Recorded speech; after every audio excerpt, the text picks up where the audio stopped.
Okay, सो Audible हूँ मैं आप लोगों को?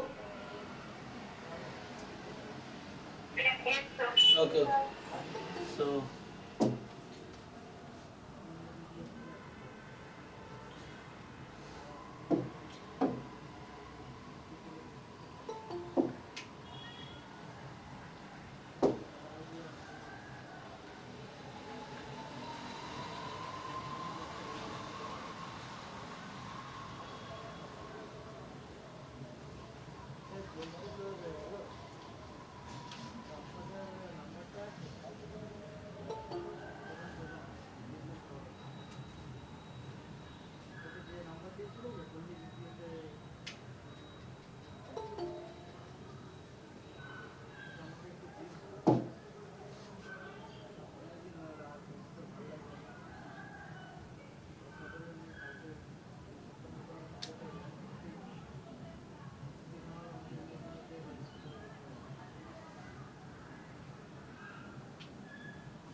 ओके, तो अब बताओ क्या से स्टार्ट किया जाए? आज मैथ्स पोर्शन की क्लास है, मैं क्या स्टार्ट करूं?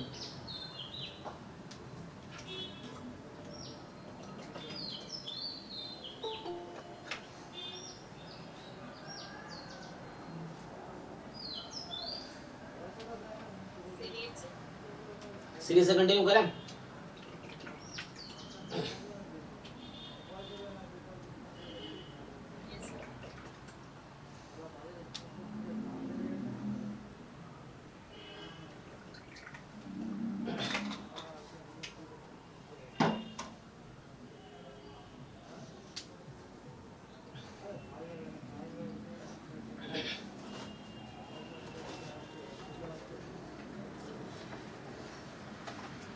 ठीक है, तो आप लोगों ने सीक्वेंस पढ़ लिया है ना? चलो सीरीज से कंटिन्यू करते हैं।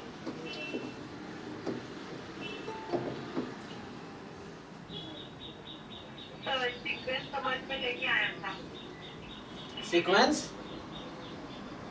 समझ में नहीं आया था, तो बेसिक क्वेश्चन भी उतने अच्छे से क्लियर नहीं हो पा रहे। कोई बात नहीं, उसके लिए आप अभी मैं दोबारा बाद में रिपीट कर दूंगा। अभी मैं कंटिन्यू कर देता हूँ। उसके लिए आप फर्स्ट बैच का थोड़ा वीडियोस देख लो, मेरा वाला वो है। और अगर कुछ क्वेरी है तो पूछो आप, ताकि उससे क्लियर हो जाए, है ना? ओके। नहीं तो अभी पूछ सकते हो आप, कुछ अगर क्लियर नहीं है तो आप पूछो, जैसे तो मैं बता सकता हूँ। सो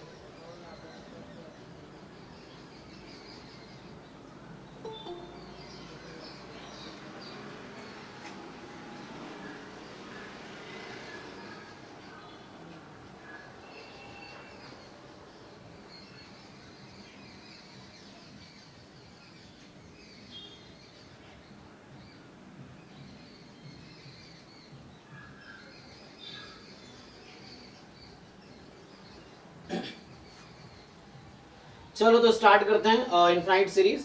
सो पहले बात बताओ सीक्वेंस में क्या था, मतलब सीक्वेंस का कोई डेफिनेशन बताओ सिंपली, क्योंकि सीक्वेंस सीरीज रिलेटेड ही है।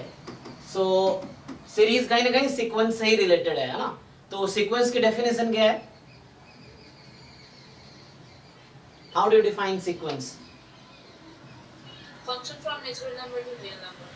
हाँ, सो एक फंक्शन है natural number to real number, defined as f of n is equal to a n या x n, जो भी कह सकते हैं ना, जहां पे n आपका नेचुरल नंबर है।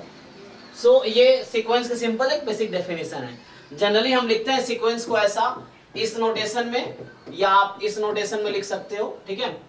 सो इस तरीके से, लेकिन ऐसा लिखना ठीक नहीं रहता है, सॉरी ये लिखना गलत है, क्योंकि sequence is not a set, है ना? सीक्वेंस में और सेट में क्या डिफरेंस है? मतलब सेट में एंड सीक्वेंस में क्या डिफरेंस है? सेट में हम लोग सिर्फ सिंगल एक ही डिजिट जो होता है कभी रिपीट नहीं होता है, सीक्वेंस पे रिपीट होते हैं। और एक तो रिपीट नहीं कर सकते, दूसरा ऑर्डर मैटर करता है। हाँ, सो सीक्वेंस जब आप लिखोगे तो ऑर्डर उसका जो है सीक्वेंस में ऑर्डर इंपॉर्टेंट है ना, first second third fourth ordered होते हैं ये, और सेट जो है अनऑर्डर्ड होता है। आप एलिमेंट को इधर उधर कर दो कोई फर्क नहीं पड़ेगा, सेट सेम ही रहेगा, बट सीक्वेंस चेंज हो जाएगा। तो जनरली जो सीक्वेंस को लिखने का तरीका इस तरीके से है, या आपको बुक में इस तरीके से लिखा मिलेगा, ऐसा नहीं मिलेगा जो मैं अभी लिख रहा था ना। सो सीक्वेंस ऐसा लिखा नहीं मिलेगा, इसको रेंज ऑफ सीक्वेंस को ऐसा लिख सकते हैं, रेंज को, सीक्वेंस को नहीं, है ना। सो इस तरीके से है। तो ये जनरली इसको आप ओपन करके लिखोगे तो ऐसे लिखते हैं, या है ना पैरेंथेसिस में इस तरह से ब्रैकेट में लिख सकते हो आप। निशा आपका माइक ऑन है, माइक है ना। सो यहाँ से A1 A2 dot dot dot इस तरीके से जनरली लिखते हैं हम लोग। यहाँ तुम ये भी लिख सकते हो n फ्रॉम 1 to infinity, और नहीं लिखोगे तो भी मीनिंग वही है ना। अगर ये नहीं भी लिखते हो तो भी मुझे पता है डोमेन इसका नेचुरल नंबर है, तो n की वैल्यू 1 से इन्फिनिटी तक होगी। तो ये सिंपली सीक्वेंस है आपके पास। अब क्या है, सीरीज, इसी के एक्चुअली जनरली जो सीरीज हम लोग पढ़ते हैं, जनरली इनफाइनाइट सीरीज यहाँ पे हम डिस्कस करेंगे। सो सीरीज का यहाँ पे मतलब हमारा इनफाइनाइट सीरीज से ही होगा। तो सिंपल जो सीक्वेंस के टर्म्स है उसका सम कर दो, तो वो जो एक्सप्रेशन है that is called the series, not the sum, है ना। वो सम ऑफ सीरीज अलग चीज है, वो एक्सप्रेशन को ही हम सीरीज बोलते हैं। तो जो सिंपली एक्सप्रेशन है, सो द एक्सप्रेशन जनरली आप जो लिखते हो A1 plus A2 plus A3 dot dot dot, है ना, या शॉर्ट में आप लिख सकते हो AK या AN, n from 1 to infinity, है ना। दिस इज कॉल्ड सीरीज, है ना, स्पेशली इनफाइनाइट सीरीज। तो हमें मेनली पढ़ना ही है इनफाइनाइट सीरीज के बारे में, ठीक है। सो ये आपके पास इस एक्सप्रेशन को बोलेंगे सीरीज है। अब यहाँ पे इंपॉर्टेंट क्या है कि सीरीज का आपको बिहेवियर देखना होता है कि सीरीज कन्वर्जेंट होगी या कन्वर्जेंट नहीं होगी। तो कन्वर्जेंट होने से क्या मतलब है, ये सीरीज कन्वर्जेंट होने का क्या मीनिंग है, बताओ जिनको जो पता है। उसका सम कुछ फाइनाइट नंबर है। हाँ, तो इसका सम अगर फाइनाइट नंबर कोई आ जाता है तो हम बोलते हैं सीरीज कन्वर्जेंट है, सिंपल मीनिंग है, ठीक है ना। और अगर सम इनफिनाइट आ गया या सम यूनिक नहीं है तो वो फिर डाइवर्जेंट होगी, है ना। हम लोग ये बोलेंगे कि सम या तो फाइनाइट ना हो, क्योंकि सम अगर आएगी तो वो यूनिक आएगी एक्चुअली, ठीक है ना। सो अगर सम यूनिक नहीं है तो अलग अलग कंडीशन में अलग अलग सम आ रहा है तो वो सीरीज फिर कन्वर्जेंट नहीं होगा, है ना। जैसे समेशन -1 की पावर n टाइप का है, तो उस तरीके से तो जो सीक्वेंस में मतलब था, तो सीक्वेंस में कन्वर्जेंट का ये मीनिंग था कि लिमिट एग्जिस्ट करती हो, है ना, लिमिट एग्जिस्ट करती हो और लिमिट फाइनाइट एंड यूनिक होनी चाहिए, ये होता है, तो हम बोलते हैं कन्वर्जेंट है सीक्वेंस, अदरवाइज डाइवर्जेंट है। तो यहाँ भी हालांकि सीक्वेंस जो सीरीज है उसको भी एज अ सीक्वेंस रिप्रेजेंट कर सकते हो आप। ये तो इनफिनाइट सीरीज का डेफिनेशन हो गया। तो एक टर्म आता है, ठीक है ना, तो एक टर्म क्या है, सीक्वेंस ऑफ पार्शियल सम, है ना, या partial sum of series. So क्या होता है partial sum of series, so you can write sequence of partial सम,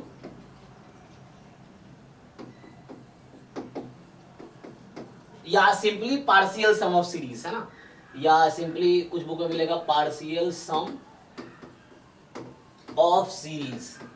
सो इसका क्या मीनिंग है, तो जैसे अभी आपने क्या देखा है कि सीरीज जो मैंने लिखा है वो क्या था, A1 plus A2 plus A3 plus A4 plus A5 up to infinity तक, है ना। अब क्या करेंगे, उस सीक्वेंस मतलब उस सीरीज के करस्पॉन्डिंग एक सीक्वेंस लिख रहे हैं हम लोग। सो मान लो मैं एक नया सीक्वेंस डिफाइन करता हूं, so we define a new sequence, let's say इसका नाम रख देते हैं, चलो S कैपिटल N रख दिया मान लो, या स्मॉल n भी ले सकते हो, कोई दिक्कत नहीं है ना, या S कैपिटल N रख देते हैं। इसका मतलब क्या हुआ कि A1 plus A2 plus A3 up to AN, इस तरीके से है। या इसको शॉर्ट में आप ऐसा लिख सकते हो, है ना, ये summation AN n from 1 to capital N, ऐसा बोल सकते हो आप। अब देखो Sn में और जो इनफिनाइट सीरीज हमने लिखा था पिछले स्लाइड में, इन दोनों में क्या रिलेशन है जरा समझो। ये इनफिनाइट सीरीज है और ये हमने इसी को बोलूंगा सीक्वेंस ऑफ पार्शियल सम। तो ये मेरे पास एक सीक्वेंस है एक्चुअली, है ना। सो हमारे पास क्या है, अगर मैं इसको सीक्वेंस बना दूं जैसे Sn, है ना, n फ्रॉम 1 टू इन्फिनिटी है, तो ये कैसा सीक्वेंस होगा, ये यहाँ से अगर आप लिखो तो पहले टर्म क्या है इसकी, ये सिंपली मैं अगर ओपन करूं इसको, सो यहाँ से S1 की वैल्यू किसके इक्वल होगी, S1 is what? So S1 is just A1, S2 क्या होगा, A1 plus A2. A1 plus A2. Similarly S3 होगा A1 plus A2 plus A3 and so on, चलता रहेगा, है ना, इस तरीके से। तो मतलब मेरे पास एक नया सीक्वेंस है, Sn लिख देता हूं इसको मैं तत्काल, है ना। सो ये एक सीक्वेंस है। सो ये जो n यहाँ पे हो सकता है 1 से इन्फिनिटी तक कुछ भी। सो इस तरीके ये जो सीक्वेंस, नया सीक्वेंस बनाया हमने, सो ये Sn एक सीक्वेंस जैसा है, ठीक है ना। Sn एक न्यू सीक्वेंस है जिसका मीनिंग है S1 का मतलब A1, S2 का मतलब A1 plus S2, S3 का मतलब A1 plus A2 plus A3 and so on. तो मतलब हमारे पास अगर मैं इसको लिखूं तो ये कुछ ऐसा है ना, S1 S2 S3 इस तरीके से। ये एक नया सीक्वेंस हमने तो उस सीरीज के करस्पॉन्डिंग एक नया सीक्वेंस जनरेट किया, और ये जो सीक्वेंस है इसी का नाम है सीक्वेंस ऑफ पार्शियल सम या पार्शियल सम ऑफ सीरीज। और एक्चुअली यही डिसाइड करेगा कि कौन सी सीरीज कन्वर्जेंट होगी या कन्वर्जेंट नहीं होगी, ठीक है। सो इसको जो बोलेंगे हम, सो इसी का नाम है ना सीक्वेंस ऑफ पार्शियल सम या पार्शियल सम ऑफ सीरीज। तो देखो इसमें कुछ प्रॉब्लम हो तो बताओ डिफाइन करने में।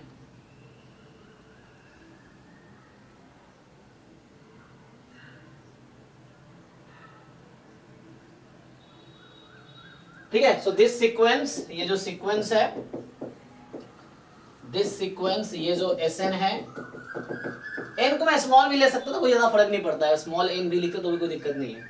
सो this sequence is called, so this is called sequence of partial sum, ठीक है ना।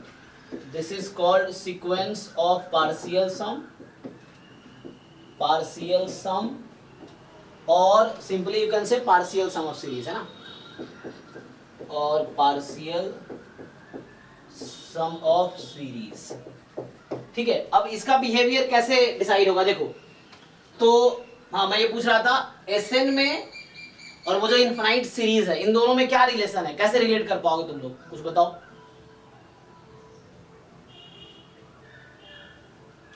कैसे रिलेट कर पाओगे? हाँ sequence of partial sum like Sn converts करता है, तो वो सीरीज भी कन्वर्ट्स करेगी। हाँ, तो मतलब क्या है कि यहाँ पे चूंकि मैंने लेटर कैपिटल N लिया हुआ है, तो capital N tends to infinity ले लूं मैं, तो ये क्या बन जाएगी, देखो, है ना, वही इनफाइनाइट सीरीज बन जाएगी ना।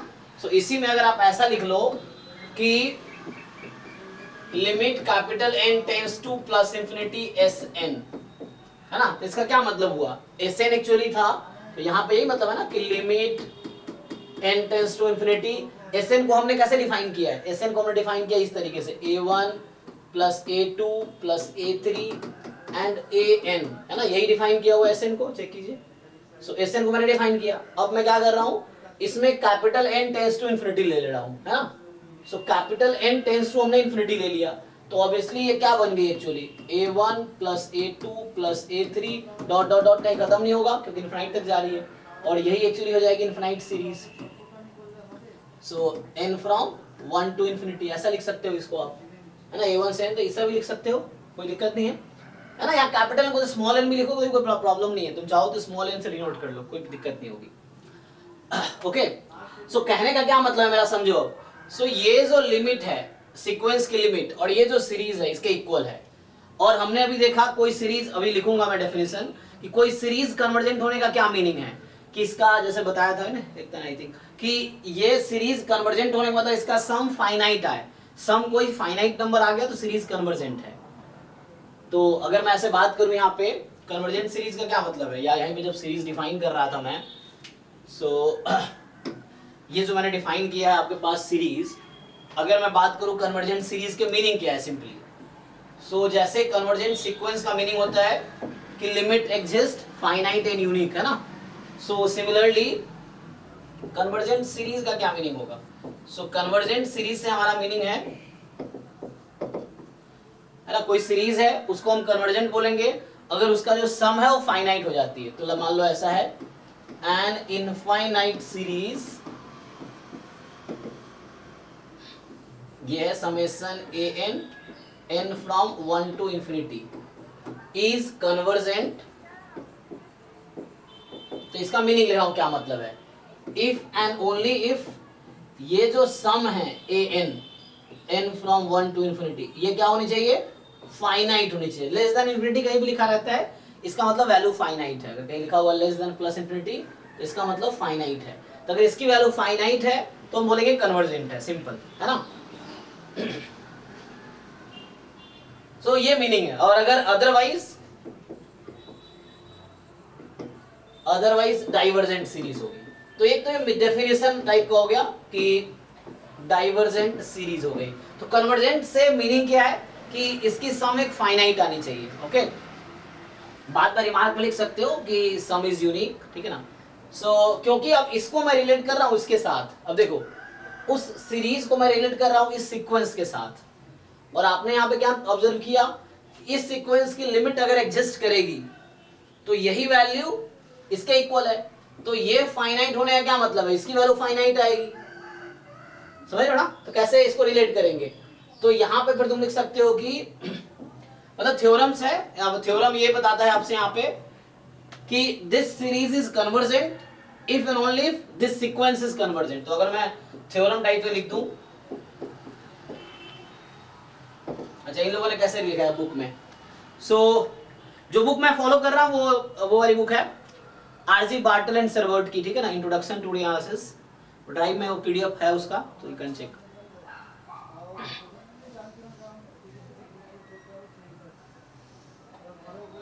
इन्होंने ऐसे कुछ थ्योरम टाइप नहीं लिखा, वैसे समझाया है ना। सो वही मतलब है, ठीक है।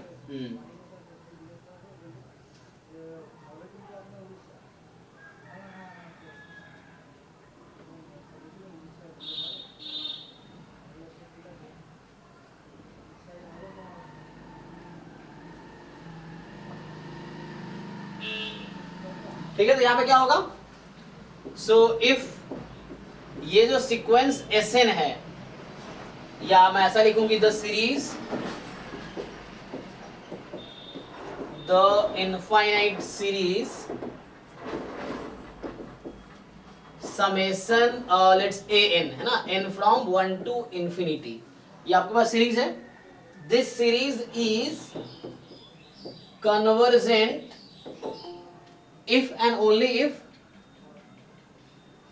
so this series is convergent if and only if क्या होगा, so the infinite series this n is convergent if and only if, क्या लिखना चाहिए मुझे Sn के टर्म में,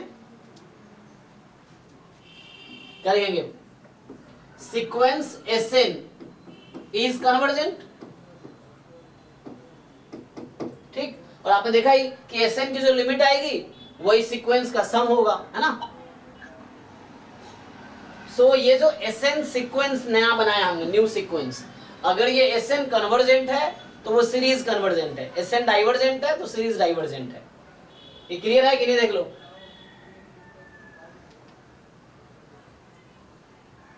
हाँ ना बोलो भाई, ठीक है, ये समझ आ रहा है कि नहीं। Yes, मतलब इसको हम रिलेट कर पा रहे हैं, मतलब ये रिजल्ट हो गया। तो कई बार आप देख पाओगे ऐसी डायरेक्टली सीक्वेंस ऑफ पार्शियल सम से।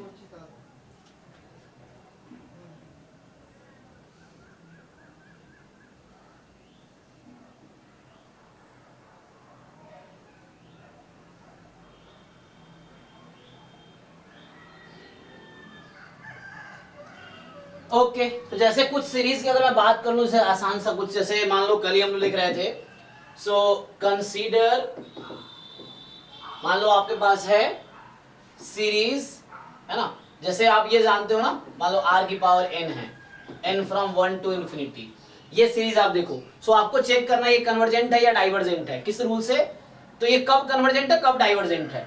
सो कंसीडर सीरीज दिस, अब आपको बताना है कि under what condition this is convergent, under what condition this is divergent. So आप बोलोगे कंसीडर सीरीज दिस, और आपको बोला जाएगा कि, या ऐसा लिख दो कि series this is convergent if and only if, क्या होना चाहिए आर पे value, mod r less than 1. So mod r less than 1। लेकिन ये कैसे डिसाइड होता है, तो मैं आपको इस एग्जांपल जो भी लिखा है मैंने, इसको पिछले रिजल्ट से रिलेट करके दिखाता हूं। अच्छा, हालांकि रिजल्ट आपको याद है, लेकिन मैं इससे इसको रिलेट करके दिखाता हूं ये कैसे रिलेटेड है ना। तो अगर इसको हम बात करें कि ये सीरीज आप देखो ये कब कन्वर्जेंट है कब डाइवर्जेंट है। सो मुझे वो कंडीशन चाहिए कब कन्वर्जेंट है, कन्वर्जेंट इफ या इफ एंड ओनली इफ क्या कंडीशन है, एंड दिस इज डाइवर्जेंट, ये सीरीज कब डाइवर्जेंट है। So this series is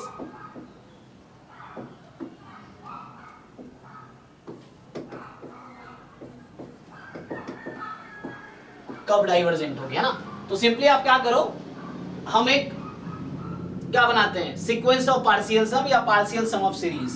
so partial sum अगर मैं Sn डिफाइन करूं तो ये क्या होगी, अगर इसको तुम ओपन करोगे सो हमने वो लिखा था ना Sn क्या था हमारे पास कि समेशन r की पावर n, जहां n की वैल्यू 1 से लेके कैपिटल N तक लेंगे, ये लिखा था ना। मतलब ओपन करोगे तो r की पावर 1 प्लस r की पावर 2 प्लस r की पावर 3 अप टू r की पावर n। देखो मैं ये लिख रहा हूं, ये जो मैंने Sn डिफाइन किया मैं Sn लिख रहा हूं। Sn क्या है, a1 plus a2 plus a3 up to an। तो मैं Sn इस तरह से डिफाइन किया। अब इसका सम तुम लोग जानते हो क्या Sn की वैल्यू हम लोग निकाल सकते हैं, बताइए Sn की वैल्यू क्या होगी। नहीं अभी इनफाइनाइट नहीं, फाइनाइट जीपी है। तो मैं इसका सम पूछ रहा हूं आप लोगों से, तो फाइनाइट है ना। तो आपको फाइनाइट वाला फॉर्मूला लगाना है जीपी का, जो था a इंटू क्या होता था, तो यहाँ a इंटू 1 माइनस, तो यहाँ कितने टर्म है, टर्म देख लो, नंबर ऑफ टर्म्स कितने हैं, n टर्म्स। तो पावर क्या होगा r का, क्या होता है फॉर्मूला,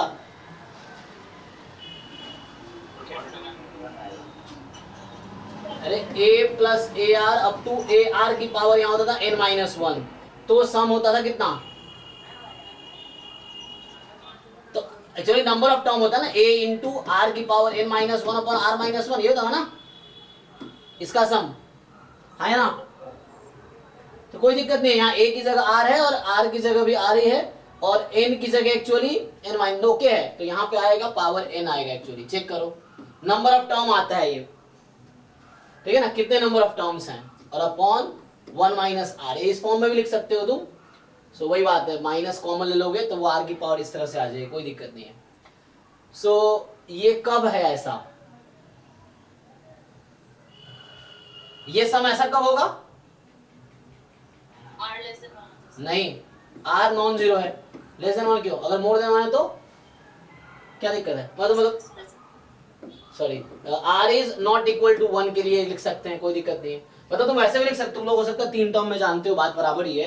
अगर तुम वैसे जानते हो कि ओके मुझे ऐसे लिखना चाहिए, जैसे कुछ लोग ऐसे पढ़े होंगे कि ठीक है r लेस देन 1 है तो ऐसा लिखो सर, लेस देन 1 है तो, r इक्वल टू 1 है तो क्या लिखेंगे, बताओ r इक्वल टू 1 है तो इसका सम कितना होगा, कैपिटल N, क्योंकि 1 प्लस 1 प्लस 1 जितने टर्म है उतनी बार वो ऐड करोगे 1 को आप, तो capital N time, and then r जब मोर देन 1 है तो कुछ लोग को ऐसा पढ़ाया गया होगा, हालांकि सेम ही रहता है वो, r इंटू आर की power n minus 1 upon r minus 1, है ना। ये कब है, जब r की वैल्यू मोर देन 1 है। So this is when r is more than 1, ठीक, r इज मोर देन 1। अब आप ध्यान दो, हालांकि ये दोनों इक्वल ही है, दोनों अलग नहीं, आप माइनस कॉमन लोगे सेम ही आ जाएगा, ठीक है। सो है तो ये दोनों सेम ही, कोई प्रॉब्लम नहीं है। तो अभी मैंने क्या फाइंड किया, Sn फाइंड किया, just to verify this result, ठीक है। मैं इस थ्योरम को वेरीफाई कर रहा हूं कि Sn कन्वर्जेंट है तो सीरीज कन्वर्जेंट है, Sn डाइवर्जेंट है सीरीज डाइवर्जेंट है। Sn क्या है, सीक्वेंस ऑफ पार्ट्स, यहां से भी देख सकते हो आप, जो Sn की लिमिट है वो सीरीज की वैल्यू है, तो अगर लिमिट फाइनाइट है तो सीरीज फाइनाइट होगी, इस तरीके से, है ना। If this is finite this is finite, क्योंकि इक्वल ही है वो। सो अब आप देखो यहाँ पे, अब आपसे मैं पूछूंगा यहाँ पे limit capital N tends two plus infinity Sn, ठीक, चलिए बताइए आप लोग 1 बाई 1। तो जब r हमारा लेस देन 1 है, अच्छा यहाँ पे आई थिंक आप लोग मॉड r बोलना चाह रहे होंगे ना, क्योंकि r मैंने पॉजिटिव दिया नहीं है। सो और यहाँ अगर मॉड r लेते हैं तो सम यहाँ क्या आ जाएगी फिर, r माइनस वन है तो सम कितनी आएगी? अगर मॉड r 1 है, मतलब r 1 है या माइनस वन है, ठीक है, कोई एक है। सो r यहाँ पे कोई भी रियल नंबर हो सकता है, मैं बोल रहा हूँ शुरू में कि r में भी एनी रियल नंबर, इस तरह से समझो। सो r में भी एनी रियल नंबर, तो हमने तीन कैटेगरी में डिवाइड किया। जब मॉड r लेस देन 1 है, इसका ये मतलब हुआ कि माइनस वन और 1 के बीच है ना। और एक है कि मॉड r की वैल्यू माइनस वन या 1 है, और तीसरी category mod r more than 1 है, मतलब 1 से ज्यादा या माइनस वन से कम। सो मुझे बताओ, चलो इस कैटेगरी में mod r less than 1, mod r equal to 1 and mod r more than 1। और यहाँ पे तुम सोच सकते हो कि अगर ये माइनस वन होगा तो क्या वैल्यू रहेगी इसकी? r अगर माइनस वन है तो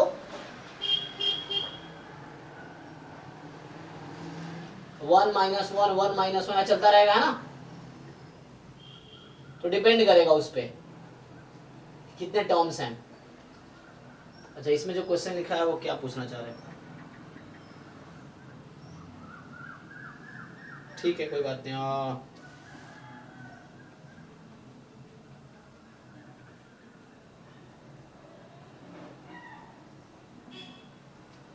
एनीवे, अगर मैं ये बोल रहा हूँ, ठीक है, r अगर माइनस वन भी है तो r को माइनस वन रखने में क्या लगता है तुम्हें, क्या सम आएगी?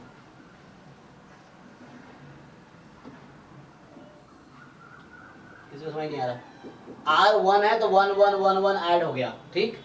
और मैं अगर यहाँ पे लिख देता हूँ, चलो r is equal to minus one, तो what do you think, what is the sum? ठीक है, तो n इवन है, अगर n इवन है तो क्या होगी? तो जीरो हो जाएगा। और ऑड है तो माइनस वन। तो वो तो वैसे ही तुम्हें दिख रहा है कि n टेंस टू इन्फिनिटी होगी तो डाइवर्स करेगी r बराबर माइनस वन पे, है ना, क्योंकि वैल्यू यूनिक तो आएगी नहीं लिमिट की। सो यहाँ पे ये है कि वैल्यू या तो जीरो है या माइनस वन है, डिपेंड्स ऑन कैपिटल N क्या है ना, डिपेंड्स ऑन कि कैपिटल N क्या है। तो वो उस पर डिपेंड कर रहा है कैपिटल N पे। ओके, तो जीरो या माइनस वन है ना, r माइनस वन है तो दो वैल्यू पॉसिबल है, और वन है तो n है। तो यहाँ पे तो ऐसी डाइवर्जेंस वाली केस आ गई। अब मैं पूछ रहा हूँ n टेंस टू इन्फिनिटी है, तो बताओ क्या होगी अब?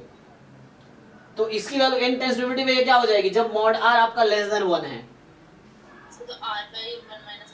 तो देखो, जैसे मॉड r लेस देन 1 है तो मतलब 1/2 मान लो r हो सकती है ना यहाँ पे। अब 1/2 की पावर n लोगे तो 1/2 की पावर इन्फिनिटी कहाँ कन्वर्ज करेगी? जीरो पे, क्योंकि जीरो और 1 के बीच का कोई नंबर है तो उसके जब आप लिमिट लोगे that will tend to zero. जब 1/2 है, स्क्वायर करो, 1/4 स्क्वायर करो, फिर से पावर बढ़ाते जाओ, 1/8 1/16, तो डिनोमिनेटर बढ़ती जा रही है। जब पावर बहुत ज्यादा होगी तो डिनोमिनेटर बहुत लार्जर वैल्यू आ जाएगी, 1 upon larger value is zero, तो जीरो हो जाएगी। तो कहने का मतलब this will converge to zero, मतलब ये वैल्यू कन्वर्ज टू जीरो। तो बचा क्या हमारे पास? r अपॉन 1 माइनस r, है ना। ओके, क्योंकि ये क्वांटिटी यहाँ पे जीरो हो जाएगी क्योंकि मॉड r लेस देन 1 है। ओके, r जब 1 है तो ये क्या आ जाएगी? Plus infinity. और जब आपके पास मॉड r मोर देन 1 है तो r की पावर n कहाँ कन्वर्ज करेगी? तो ये इन्फिनिटी पे, 1 से ज्यादा वैल्यू है that will tend to infinity. So ये आपकी इन्फिनिटी आ जाएगी फिर से। और यहाँ मॉड r नहीं है ना, यहाँ r इक्वल टू मैंने 1 के लिए लिखा हुआ है। सो जब r 1 है तो ऐसा है, और r जब माइनस 1 है तो again you know the value, it will be either 0 और -1, डिपेंड्स ऑन। तो ये ओसिलेटिंग टाइप का हो गया ना कि n उस तरह से n जैसा है उसके हिसाब से बिहेव कर रहा है। तो ओसिलेटिंग जो सीक्वेंसेस हैं, SN ओसिलेटिंग सीक्वेंस है जब आपके पास r -1 है, तो उस केस में भी कन्वर्जेंट नहीं होगी, तो हम उसको डाइवर्जेंट के केस में ही रखेंगे। जो ओसिलेटिंग सीक्वेंसेस है -1 की पावर n, तो वो सीक्वेंस है उसके ना, n अगर इवन है तो जैसे आप देखो वैल्यू उसके हिसाब से 1 -1 आएगी। तो 1 कभी -1, तो ये ओसिलेटिंग सीक्वेंस होती है जो हम इसको डाइवर्जेंट के सीरीज में रखेंगे, ठीक है। तो कहने का मतलब अब क्या है, तो क्वेश्चन हमारा ये था कि दिस सीरीज कन्वर्जेस कब, इफ एंड ओनली इफ। सो बस मैं ये बताना चाह रहा था कि जो लिमिट है वो डिसाइड करेगी। सो ये जो लिमिट है दिस, तो आपके पास मॉड r लेस देन 1 है तो कोई फाइनाइट लिमिट आएगी। तो यहाँ पे क्या होगा, इफ एंड ओनली इफ ये जो मॉड आर है less than 1 and this diverges, क्या लिखो कब, अगर मॉड आर मोर देन और इक्वल टू 1, ये लिख सकते हो। और अगर मॉड आर अब लेस देन 1 है तो सम क्या है, तो सम ऑफ सीरीज क्या होगी। So now the sum of series किसका, this power n, n from 1 to infinity. So ये इक्वल किसके है, this is equal to r upon 1 minus r when mod r is less than 1। क्यों, because आपने देखा था कि ये जो लिमिट आई थी एस एन की, n टेंस टू इंफिनिटी, ये आई थी r अपॉन 1 माइनस आर, ये तब आई थी जब मॉड आर लेस देन 1 था। देखो यहां से, सो जो इसकी लिमिट आएगी वही सम ऑफ सीरीज आएगी। किसी को डाउट है इसमें तो पूछो आप, देखो एक बारी।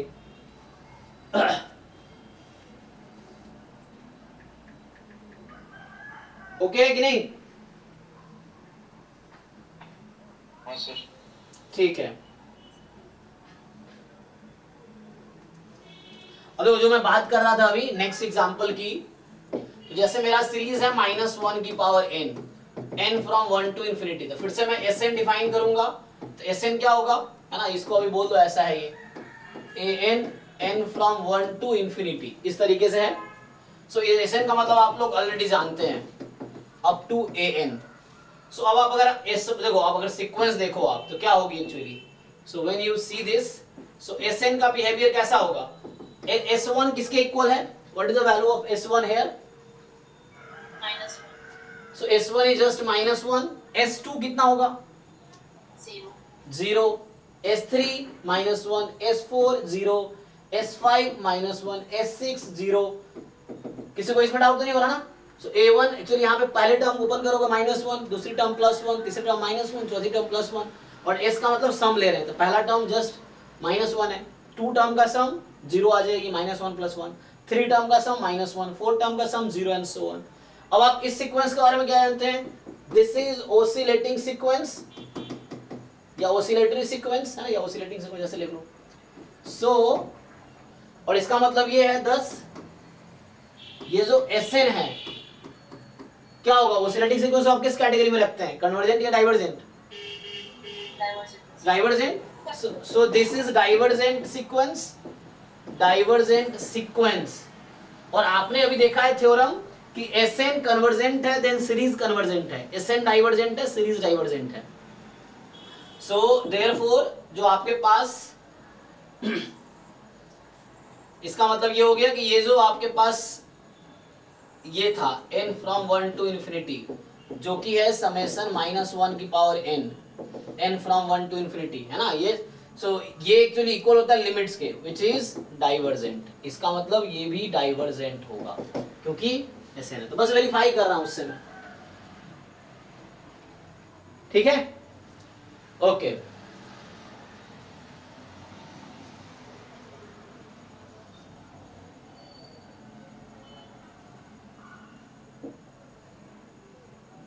अच्छा ये तो आ गया। जैसे मान लो नेक्स्ट है आपके पास पीछे कीजिए ना सर। जी 1 मिनट। सो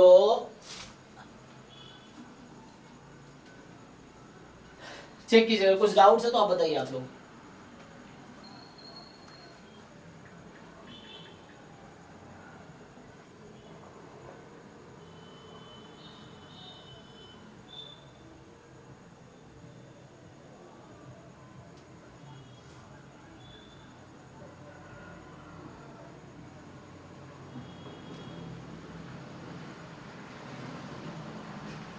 ओके है, हाँ sir.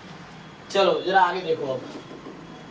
So what about this, मान लो एग्जांपल नंबर 3 या question number 3, what about series 1/n, n from 1 to infinity.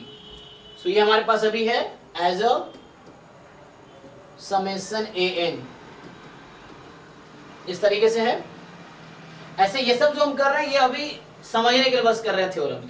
Exam में आपका अप्रोच बिल्कुल शॉर्टकट होना चाहिए, शॉर्टकट इन द सेंस कि एक ऐसा मेथड जो इजीली आंसर दे दे, जो भी बेस्ट अप्रोच होगा वो लगाने हैं। वहां आपको ये एकदम प्रोसेस नहीं देखना है एंट्रेंस में देखना है कि इजीली आप आंसर कैसे बता सकते हो, कम से कम टाइम में सही आंसर बताना है। तो इस तरीके से तो जैसे ये अभी देख रहा हूँ वेरीफाई कर रहे हैं, तो यहाँ हमारा Sn जो होगा, again you know Sn the meaning हमारे पास यही है A1 A2 up to An। So यहाँ होगा 1/1 प्लस 1/2 अप टू 1/n तक। अब आपसे अगर पूछा जाए limit capital N tends to infinity Sn, इसका लिमिट आइडिया है किसी को क्या होता है? ये हार्मोनिक सीरीज है ना, इसका सम कितना होता है?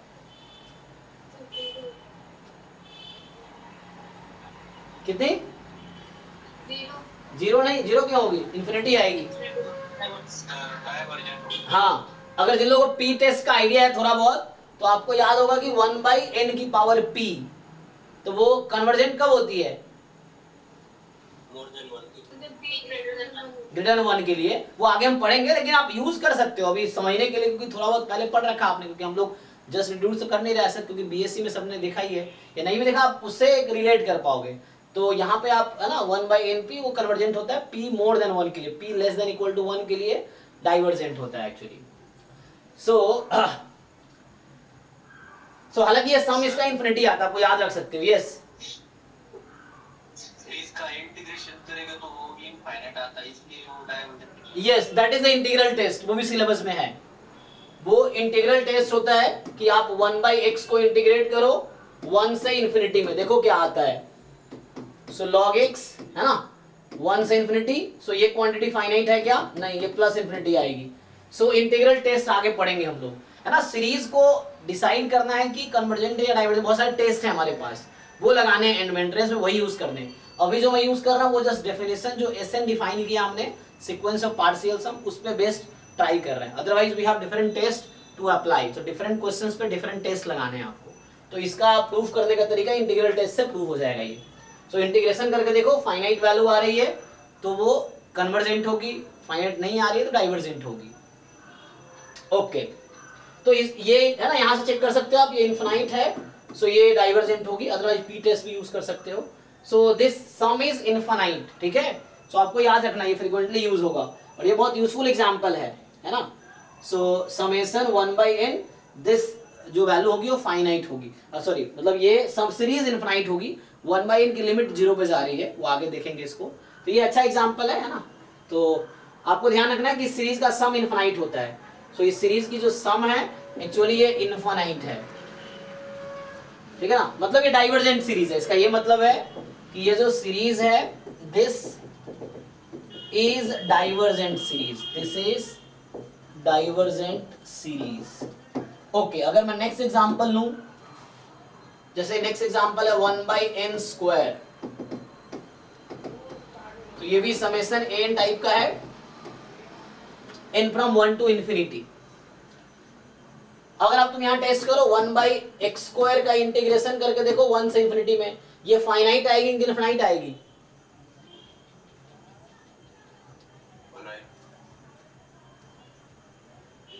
फाइनाइट आएगी, चेक करो।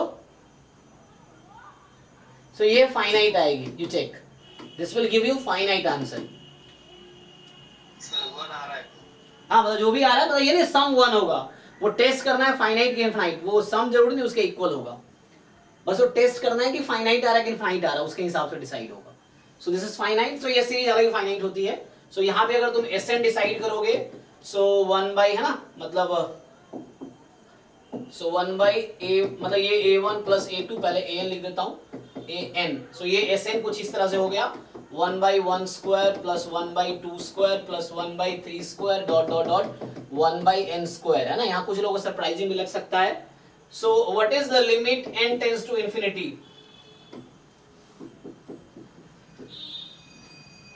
n tends to infinity Sn कितना आएगा? क्या आएगा? 2? नहीं, क्या आता है जी? 1 आ रहा है। नहीं, तो इंटीग्रल 1 है, इसका सम 1 नहीं है, जरूरी नहीं है, ठीक है ना। हाँ, ये आता है π²/6। एक्चुअली ये फॉर्मूला है ना। सो इसका जो सम आता है वो फाइनाइट तो आएगा ही, लेकिन स्पेसिफिकली ये प्रूफ किया गया है, सब प्रूफ भी है। सो मतलब किसी ने, आई थिंक आइलर या किसने प्रूफ किया था, देखना पड़ेगा।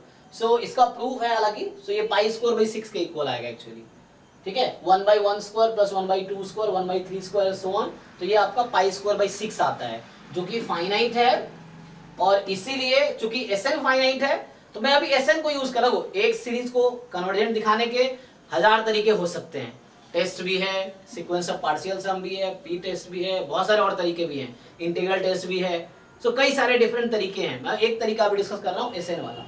सो इससे ये क्लियर हुआ कि summation an n from 1 to infinity जो कि था 1/n square, this is a convergent series, this is a convergent series, ठीक है, तो ये आपका एक कन्वर्जेंट सीरीज है। चलिए ओके है ना, तो ये Sn के बेस पे हम डिस्कस कर रहे हैं। नेक्स्ट अगर बात करें हम, चलो क्वेश्चन लिख देते हैं, मान लो चलो 4th क्वेश्चन है, series is 1/n into n minus 1 या n+1 ले लो, कोई दिक्कत नहीं है, n फ्रॉम 1 टू इंफिनिटी। अब इसके बारे में आपको बात करनी है, कन्वर्जेंट है या डाइवर्जेंट है, सो है ना, तो मैं अगर ऑप्शन बना दूं, मैं क्वेश्चन ही उसको बना दूं, this is option A convergent. Okay रुक minute, so convergent and sum is equal to कितना आएगा 0, पूछ रहा हूं, ये ऑप्शन बना रहा हूं, ठीक है ना, सो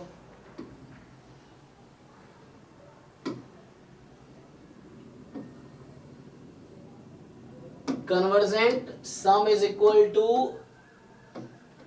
1, ऑप्शन सी, यहाँ बी ऑप्शन है, यानी कि पूछा हुआ जैम का क्वेश्चन है, तो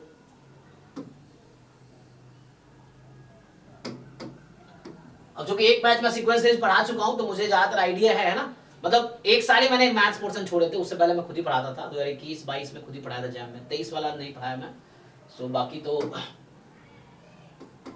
ठीक है ना, ए बी, सो यहाँ पे convergent and sum of series equal to 2 and option D है डाइवर्जेंट।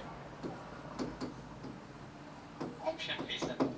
कौन सा ऑप्शन करेक्ट है, बी ऑप्शन, ओके, बाकी लोग ट्राई करो। So now you see, so what will you do, आपके पास लेट्स से इसको मैं बोलता हूं समेशन an टाइप का भी, ठीक है, n from 1 to infinity, so this is series summation an। So यहाँ फिर से मैं Sn डिफाइन करूंगा, तो Sn is like a1 plus a2 up to an, fine, so your an is 1/1 into 2, a2 is 1/2 into 3, वहां से देख सकते हो, an is 1/n to n plus 1, then dot dot dot, an is n into n plus 1, है ना, इस तरह का सीरीज को हम लोग बोलते हैं टेलीस्कोपिक सीरीज। क्या होता है कि तुम एक एक टर्म इसका क्या होता है कनेक्टेड है, सो यहाँ पे 1/1 minus 1/2, can I write this, so इसको मैं ऐसा लिख सकता हूँ कि नहीं, चेक करो आप, सो 1/1 into 2 है और 1 2 का डिफरेंस ऊपर 1 है, तो you can right like this, partial fraction बोलते हैं ना इसको हम लोग, सो इस फ्रैक्शन को पार्शियल फ्रैक्शन में लिख रहा हूं मैं, सो 1/2 minus 1/3 ऐसे चलता रहेगा, डॉट डॉट डॉट डॉट, सो यहां जाके आपके पास आएगा ये 1/n minus 1/n plus 1, ठीक, अब सो ये इससे कैंसिल, ये इससे कैंसिल, कैंसिल होता रहेगा लास्ट में ये, तो आपका बचा 1 minus 1/n plus 1, सो ये Sn की वैल्यू आ गई। Sn क्या है, सीक्वेंस ऑफ पार्शियल सम या partial sum of series. So अब आप मुझे बताओ, limit n tends to infinity Sn किसके इक्वल है, सो ये 1 के इक्वल है, और आपने देखा था जो लिमिट का Sn का सम आएगा वही सीरीज की भी, क्योंकि आपने देखा था ये दिस इज सेम एज, सो आपने ये भी देखा है कि दिस इज नथिंग बट, ये जो आप सम है यही सीरीज की वैल्यू भी होती है, n फ्रॉम 1 टू इंफिनिटी, ये दोनों इक्वल रहता है, so that is 1 and which is finite. तो मतलब ये चूंकि ये लिमिट फाइनाइट है तो सीरीज कन्वर्जेंट होगी, Sn कन्वर्जेंट है तो सीरीज कन्वर्जेंट है, Sn की जो लिमिट है वो सीरीज के सम की वैल्यू है, तो इसका मतलब ये भी हो गया कि दिस, तो इसका मतलब है कि Sn कन्वर्जेंट है, तो सीरीज An इज कन्वर्जेंट, ठीक है। So n from 1 to infinity, this is convergent actually. किसी को डाउट है? ये क्वेश्चन है ना, ऑलरेडी एग्जाम में पूछा गया, देखेंगे। सो ये तो एक क्वेश्चन हो गया। अभी रिसेंटली हम लोग संडे को एक डाउट पूछा था किसी ने, वहां भी इस तरह का एक क्वेश्चन था। तो वहां कुछ ऐसा पूछा गया था,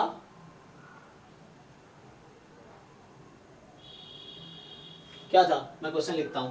इसमें किसी को डाउट पहले देख लो, ये क्वेश्चन क्लियर है ना सबको, है ना? तो इसमें दो चीजें हैं, एक तो आपसे पूछ सकता है कन्वर्जेंट है कि नहीं, और दूसरी चीज पूछ रहा है सम क्या है। तो यहां हमने सम भी निकाला है ना। एक तो सीरीज में दो तरह के क्वेश्चन है, एक तो आपसे पूछेगा कि सीरीज कन्वर्जेंट है या नहीं है, तो उसके लिए बहुत सारे टेस्ट हैं जो आगे हम पढ़ेंगे। तो उसमें बस ये पता चलेगा कि कन्वर्जेंट है कि नहीं है। कई बार पूछ लेगा सम बताओ, जैसे सम बताने का एक ये तरीका है, तो जहां आप पार्शियल फ्रैक्शन कर सकते हो उसमें ये लगाओगे आप, तो पार्शियल है ना, ये सम ऑफ सीरीज निकालने का तरीका है। और में आपको जो मैक्लोडन सीरीज एक्सपेंशन या टेलर सीरीज एक्सपेंशन होता है फंक्शंस का, वो यूज करना पड़ेगा कई बार, है ना। तो वो सभी, जैसे ज्योमेट्रिक सीरीज का हमने सम देखा है, वो भी कई बार यूज कर सकते हो आप। ओके, सो नेक्स्ट क्वेश्चन था ये, उसमें ये कि मैं क्वेश्चन लिखता हूँ। क्वेश्चन ये हमारे पास लेट्स से 6 क्वेश्चन है कि a1 is equal to 1 and यहां से a n plus 1 minus an is equal to 4 for all n belongs to natural number, और आपको एक सीरीज दिया गया है, देन सीरीज है 1 by an into an plus 1 n from 1 to infinity। तो आपसे ये पूछा जा रहा है दिस सीरीज इज, ऑप्शन ए है कन्वर्जेंट एंड सम इज, बताइए कितना है, 4। ऑप्शन बी, तो जो लोग संडे को आएंगे उनको आइडिया होगा, संडे को डाउट में एक बच्चा पूछा था।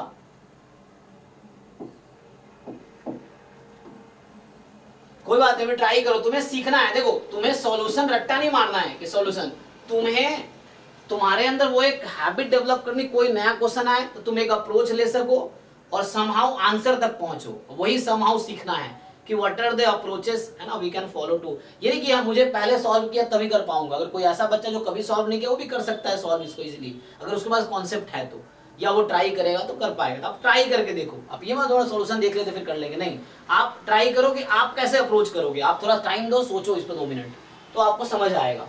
और हिंट ये है कि ये इस क्वेश्चन के जैसा है, ठीक है, हिंट ये है। So convergent and sum of sum is this, convergent and this, अलग हिंट भी नहीं देना चाहिए मुझे क्योंकि आप तब सोच पाते बेटर। सो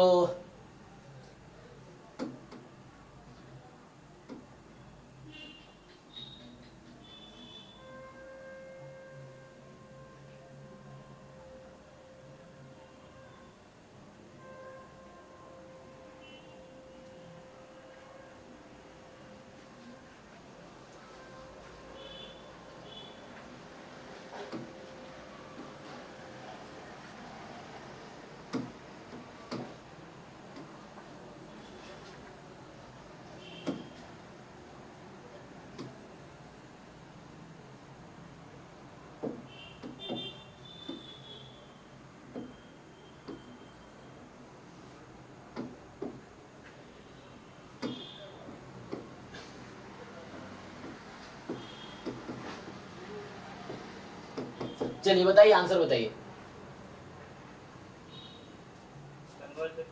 B option. Okay, B option.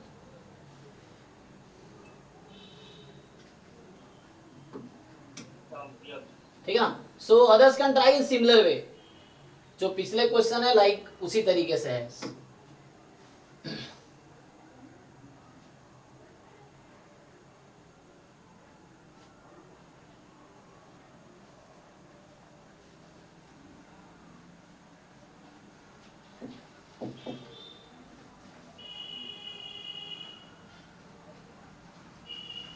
और ये भी पीवाईक्यू का ही है, एग्जाम 2023 या 22 का ही आई थिंक।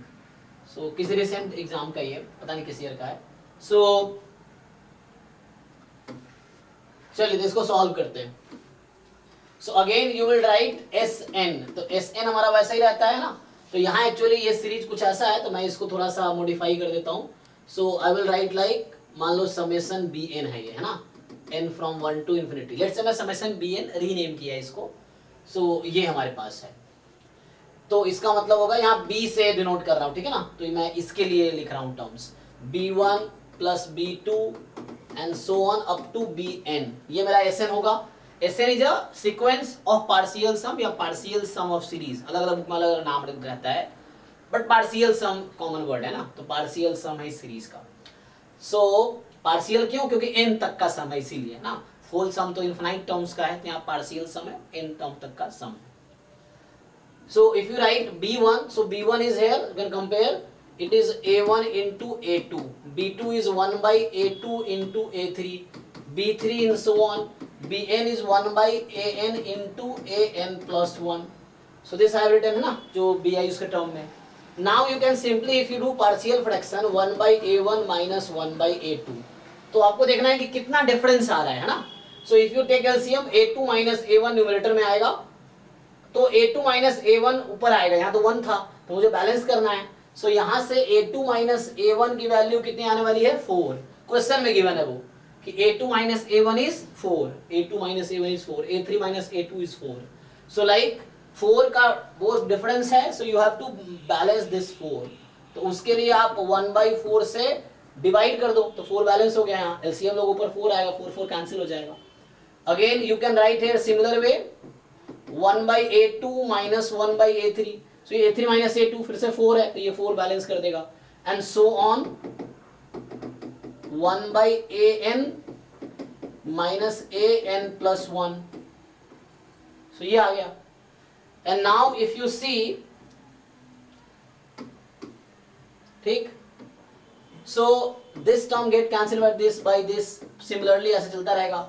सो अभी आपके पास ऐसा बचा 1 by a1 minus 1 by an plus 1, so the Sn you have is this now, ठीक। सो Sn की जो वैल्यू है वो आपके पास ये आई, Sn is 1/4 time 1 by a1 minus this। अब आपको a1 तो पता था क्वेश्चन में 1 है, what about this an plus 1 की वैल्यू कितनी होगी, जहां n इन्फिनिटी को, अब बात में मुझे तो हमारा पर्पस यही है, हमारा पर्पस क्या है यहाँ पे, सो हमारा पर्पस है n की लिमिट निकालना, क्योंकि हम ये जानते हैं कि जो सम ऑफ सीरीज है ना, वी नो दैट ये जो सीरीज bn था जो कि 1 by an into an plus 1 था, है ना, या इस तरह सफिक्स में इसका n है, सो 1 by an into an plus 1 है। So we know that the series sum is nothing but the limit of Sn, हमने ये देखा है ना कि जो इसकी लिमिट आएगी वही इसका सम आएगा, तो लिमिट निकाल लो। सो उसके लिए लिमिट चाहिए तुम्हें, है ना, ये तो समझाने के लिए था। अब तुम्हें लिमिट निकालनी है Sn की, सो 1/4, अब बताओ a1 तो 1 ही दे रखा है माइनस, अब ये an plus 1 की लिमिट क्या होगी जब n टेंड्स टू इंफिनिटी है, सो an कहाँ कन्वर्ज कर रही होगी, ये वाले टर्म कहाँ जा रही होगी, इंफिनिटी पे। तो सिंपली आप यहाँ देख पाओगे कि a1 की वैल्यू 1 है, फर्स्ट टर्म इज 1, आप इसमें पुट करो, सो यहाँ जब पुट करोगे तो an को राइट में ले आओ, तो an plus 1 is an plus 4, मतलब next term is 4 plus the last term, previous term, so next term is 4 plus previous term, just previous term.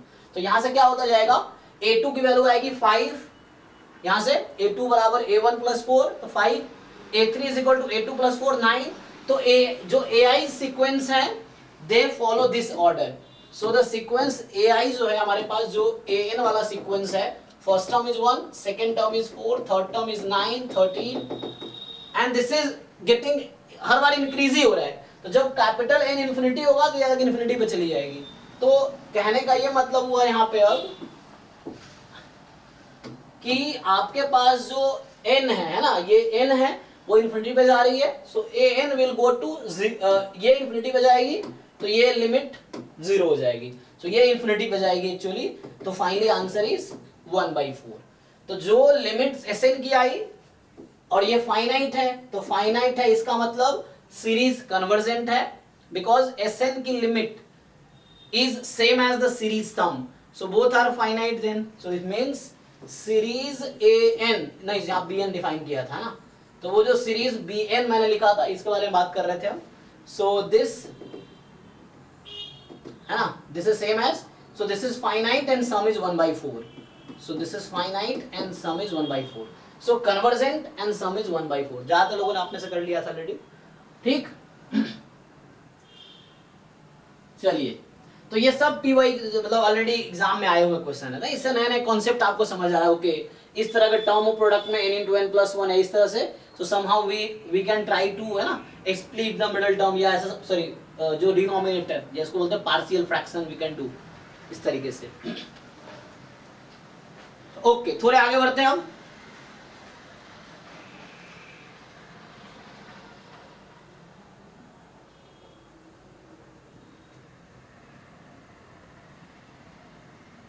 चलिए तो नेक्स्ट अगर आगे बात करें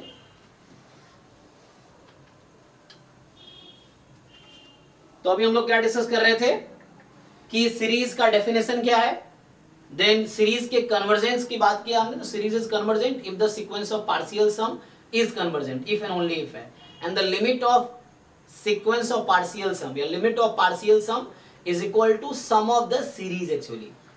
सो चलिए अब आते हैं, एक मिनट, तो अब हम लोग बात करते थोड़े कन्वर्जन में देखा एक प्रॉपर्टी बहुत इंपॉर्टेंट है जिसको बोलते हैं nth टर्म टेस्ट, है ना, जिसको बोलते हैं nth टर्म टेस्ट, मतलब कि जो कोई सीरीज है, अब अभी सीक्वेंस ऑफ पार्शियल सम हो गया उसको आगे कंटिन्यू नहीं करेंगे, अब हम बात नेक्स्ट नए टर्म की बात कर रहे हैं nth टर्म टेस्ट।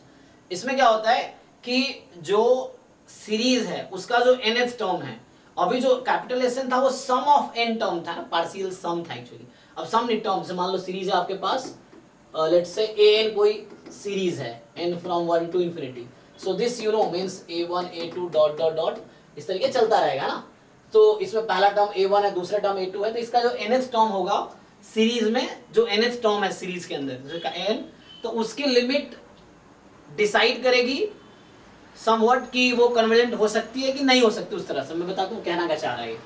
तो ये कहता ये है कि जो थ्योरम है, एक्चुअली मैं थ्योरम के रूप में लिखता हूँ इसको, सो एज अ थ्योरम लिखूं इसको मैं कि the series summation an is convergent, then बताइए तो आप क्या बोल सकते हैं इस an सीक्वेंस के बारे में, सीक्वेंस an के बारे में क्या कह सकते हैं आप? Sequence answer n tends to infinity with 0 to the first. So then limit जो है an की n tends to infinity, this will be 0 for sure. क्या इसका कन्वर्स ट्रू है? नो सर, है ना, तो इसका कन्वर्स जरूरी ट्रू होगा, है ना, तो ये जो लिमिट है an की अगर 0 है, मैं रिमार्क लिख रहा हूं यहाँ पे, सो रिमार्क ये है कि अगर मान लो कभी ऐसा मिल गया आपको limit of an n tends to infinity ये 0 आ गई, so can you say anything about this sequence? इसका जस्ट कन्वर्स है कि अभी अगर ये कन्वर्जेंट है, तुम्हें पता है कन्वर्जेंट है, तो तुम गारंटी दे सकते हो कि जो an सीक्वेंस है उसकी लिमिट 0 होगी। बट अब मैं पूछ रहा हूं कि an सीक्वेंस की लिमिट 0 है, तो क्या तुम इस सीरीज के बारे में कुछ कह सकते हो?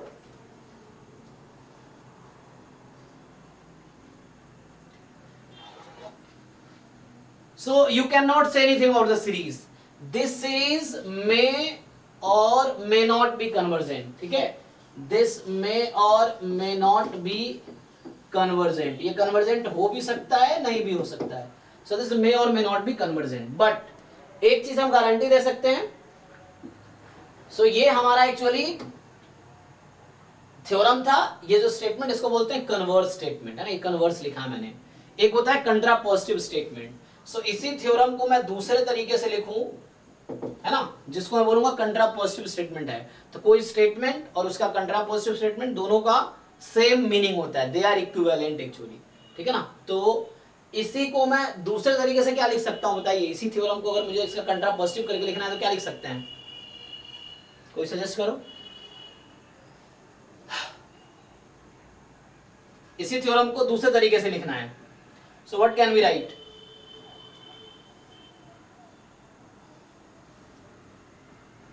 If some limit n tends to is not equal to 0 implies that series is not convergent. हाँ, सो अगर ए एन की जो लिमिट है, limit n tends to infinity A N, वो जीरो पे नहीं जा रही है, limit of A N is not going zero, then आप गारंटी दे सकते हो कि जो सीरीज ए एन है वो कन्वर्जेंट नहीं है ना, सो दिस इज नॉट कन्वर्जेंट, इसकी आप गारंटी दे सकते हो। ठीक है, तो ये थ्योरम और ये थ्योरम एक ही बात कह रहा है। इसका कंट्रापोजिटिव लिखूंगा तो ये हो जाएगा, इसका कंट्रापोजिटिव ये हो जाएगा एक्चुअली।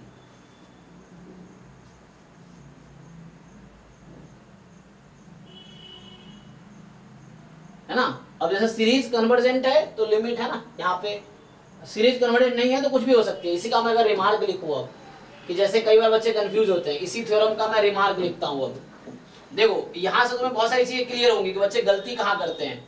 रिमार्क 2, अब मैं इसका कन्वर्स लिख रहा हूं, इसका कन्वर्स ये है कि इफ सीरीज ए एन है ना, n from 1 to infinity, this is not convergent. मान लो ऐसा है कि ये सीरीज कन्वर्जेंट नहीं है, देन तुम कुछ कह सकते हो क्या इसके बारे में? Can you say anything about the limit? Sorry एक मिनट, हाँ yes, can you say anything about the limit? क्या हम कुछ बोल सकते हैं? No, sir. It may or may not be. है ना, सो इस इट मे और मे नॉट बी जीरो, है ना, सो दिस मे और मे नॉट बी जीरो। तो जरा समझना आप, है ना।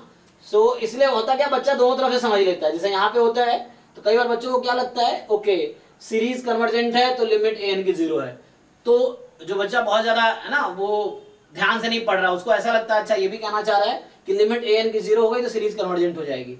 नहीं, तुम्हें समझना है कि if series is convergent then limit A N is zero. अगर लिमिट ए एन की जीरो है तो ये कुछ कंक्लूजन नहीं दे रहा, अगर कंक्लूजन देता तो यहाँ पे इफ एंड ओनली इफ लिखा रहता, तो यहाँ पे इफ एंड ओनली इफ लिखा रहता। ठीक है, देन की जगह क्या होता, इफ एंड ओनली इफ होता।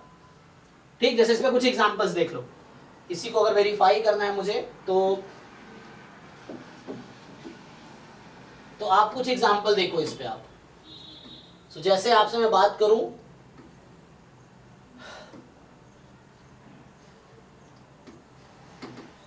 which of the following series is not convergent, आपको ये डिसाइड करना है।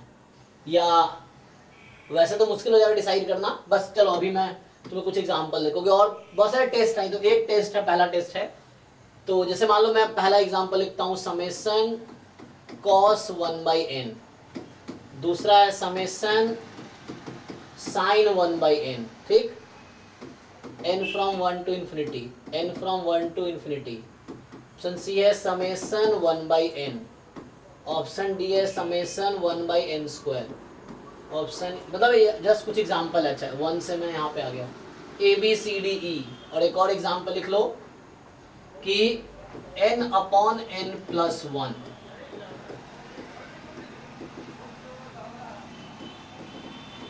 सो इसको यूज करना, जो यहाँ रिमार्क मैंने लिख रखा है या जो हमने थ्योरम लिख रखे हैं उससे डिसाइड करना। तो पहले वाले सीरीज के बारे में आप क्या कह सकते हो, क्या वो कन्वर्जेंट है, डाइवर्जेंट है, या अभी कुछ नहीं कह सकते हैं, बताओ इसके हिसाब से। कन्वर्जेंट नहीं होगा क्योंकि लिमिट n टेंड्स टू 1 आएगा। ठीक है ना, तो अगर आप n टेंड्स टू इंफिनिटी लगाओ इस पे cos 1/n पे, तो n टेंड्स टू इंफिनिटी पे ये वैल्यू जो है an की लिमिट आएगी 1, जो कि 0 नहीं है। तो अगर an की लिमिट 0 नहीं है तो पक्का सीरीज कन्वर्जेंट नहीं है, मतलब डाइवर्जेंट है। कन्वर्जेंट नहीं है मतलब डाइवर्जेंट है, तो ये तो पक्का डाइवर्जेंट है। DGT मतलब डाइवर्जेंट, ठीक है, शॉर्ट में लिखूंगा मैं। सो DGT मतलब ये डाइवर्जेंट है। अभी इसके बारे में कुछ कह सकते हैं क्या, इसके हिसाब से n टेंस टू इंफिनिटी लगाया 0 पे चली गई, तो ये कुछ भी हो सकती है, कन्वर्जेंट भी हो सकती है, डाइवर्जेंट, मतलब अभी इसके हिसाब से, बाकी आगे तरीका है और डिसाइड करने का, लेकिन इसके हिसाब से ये कुछ कंक्लूड नहीं करेगा कि an की लिमिट 0 आ रही है तो कन्वर्जेंट हो भी सकती है, नहीं भी हो सकता, मुझे कोई और टेस्ट लगा के चेक करना पड़ेगा। तो आगे हम पढ़ेंगे लिमिट कंपैरिजन टेस्ट, है ना, कंपैरिजन टेस्ट, तो उससे डिसाइड हो जाएगा।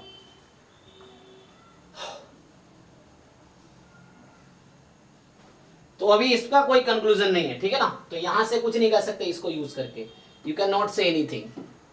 यहां भी 0 पे जा रही है, so you can not say anything as per this theorem, है ना, इसके हिसाब से यहां भी कुछ नहीं कह सकते तुम। बट यहाँ पे देखो इसकी लिमिट क्या आ रही है, 1 तो ये भी फिर 1 पे जा रही है, तो n टेंड्स टू इंफिनिटी लोगे, सो n अपॉन n प्लस 1 की लिमिट 1 पे आ रही है जो 0 नहीं है, तो इसका मतलब ये हुआ कि दिस इज, सो इसका मतलब दिस इज डाइवर्जेंट, है ना, सो दिस इज डाइवर्जेंट, तो ये आपका डाइवर्जेंट हो गया, ये पक्का डाइवर्जेंट है। बाकी इस ये कोई कंक्लूजन नहीं देगा। तो पहला आपको याद रखना ये nth टर्म टेस्ट था कि सिंपली अगर सीरीज कन्वर्जेंट है तो लिमिट n की 0 होगी, अगर आपके पास लिमिट n की 0 है तो सीरीज के बारे में कुछ नहीं कह सकते आप, ठीक है। ओके, अब आगे थोड़ा देखते हैं, कुछ डाउट्स हो इसके रिगार्डिंग तो आप पूछ सकते हो, ठीक है।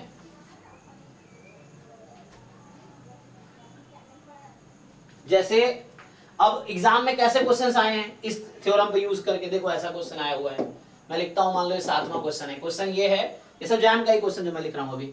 सो इस तरह से क्वेश्चन आया है कि if series an is convergent, ठीक है, n from 1 to infinity, then the value of limit n tends to infinity, मान लो ऐसा है sine 1 plus an upon pi minus, या इसको थोड़ा सा ऐसे लिख देता हूं मैं, sine pi plus an upon 2 minus an square is, मतलब थोड़ा सा फंक्शन अलग होगा बट मैं अपने हिसाब से, इस तरह क्वेश्चन एग्जाम में पूछ लेता है, आया हुआ भी है। सो बताइए इसका आंसर मुझे।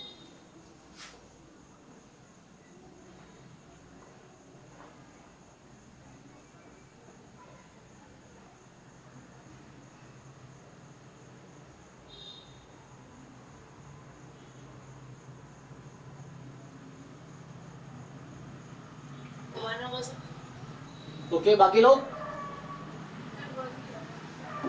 ठीक है, तो जिनको समझ आया, आप यही चीज देखो, यही चीज एग्जाम में क्वेश्चन पढ़ो, पेपर पढ़ो, आप सोचोगे अच्छा कैसे रिलेशन है, तो अभी चूंकि जस्ट मैंने थ्योरम बनाया तो क्विकली कर पाओगे, लेकिन इसको रिवीजन नहीं करोगे या कॉन्सेप्ट याद नहीं रहेगा तो वहां फिर आपको डिफिकल्ट लगेगा यही क्वेश्चन। तो है ना, यहाँ पे सिंपल है, आप लोगों ने सही आंसर बताया। So since series an is convergent, ऐसा दे दिया, तो आपको ध्यान रखना है कि ओके मेरे पास एक nth टर्म टेस्ट, इसका नाम रखा है हमने nth टर्म टेस्ट, ये कहता है कि अगर सीरीज कन्वर्जेंट है सो जो an की लिमिट है ना, वो पक्का 0 होगी, ये मुझे पता है, और इसको मैं यूज कर लूंगा, तो मुझे an की लिमिट मिल गई। तो अब क्या है, limit n tends to infinity sine pi plus an upon 2 minus an square, तो simply actually sine continuous function है तो लिमिट यू कैन राइट, है ना, इनसाइड। सो एक कॉन्सेप्ट होता है ना कि लिमिट को फंक्शन के इनसाइड कब शिफ्ट कर सकते हैं, तो वहां ये है कि ये this should be a continuous function, so sine already continuous function है।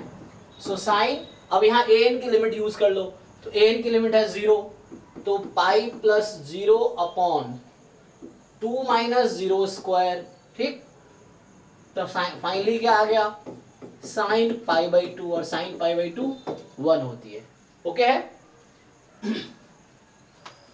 तो इस तरह के क्वेश्चन एग्जाम में आ चुके हैं, ऐसे क्वेश्चन अभी पीवाईक्यू देखेंगे, क्योंकि अभी क्या जब सीक्वेंस सीरीज चल रहा है, सीक्वेंस सीरीज जब खत्म होगा तो सीक्वेंस सीरीज के हमने 3 असाइनमेंट आज भी मैंने रीपोस्ट किए थे, ऐसे तो 15-20 असाइनमेंट एक साथ भेजे थे, मैं देखा तो पूरा 15-20 असाइनमेंट एक साथ होंगे, तो उसमें 3 असाइनमेंट ऐसे है जिसमें एक है जैम एमए का 2005 टू 2023 का क्वेश्चन है, एक में जैम एमएस 2005 टू 2023 का क्वेश्चन है, एक में है गेट एसटी 2019 से 23 के बीच का होगा, तो ये 3 असाइनमेंट होंगे सीक्वेंस सीरीज को आई थिंक, और कुछ नॉन वो भी है, मतलब जो नॉन PYQ उसमें से है, तो सीक्वेंस के 4-5 असाइनमेंट होंगे उसमें। तो आप 1 बाय 1 ट्राई करो, नहीं भी पढ़ाया तब भी ट्राई कर सकते हो आप, उससे आपको सीखने को मिलेगा। एंड देन डिस्कस करो क्लास में डाउट पूछ सकते हो आप, ठीक है। चलिए, तो वो ट्राई करते रहना, जो सीक्वेंस सीरीज का असाइनमेंट है ट्राई करो और यहाँ डिस्कस करो। तो सीरीज कुछ क्लास में खत्म हो जाएगी, तो फिर हम डिस्कस करेंगे उसको। नेक्स्ट, तो ये हो गया NF टॉम टेस्ट, ठीक है।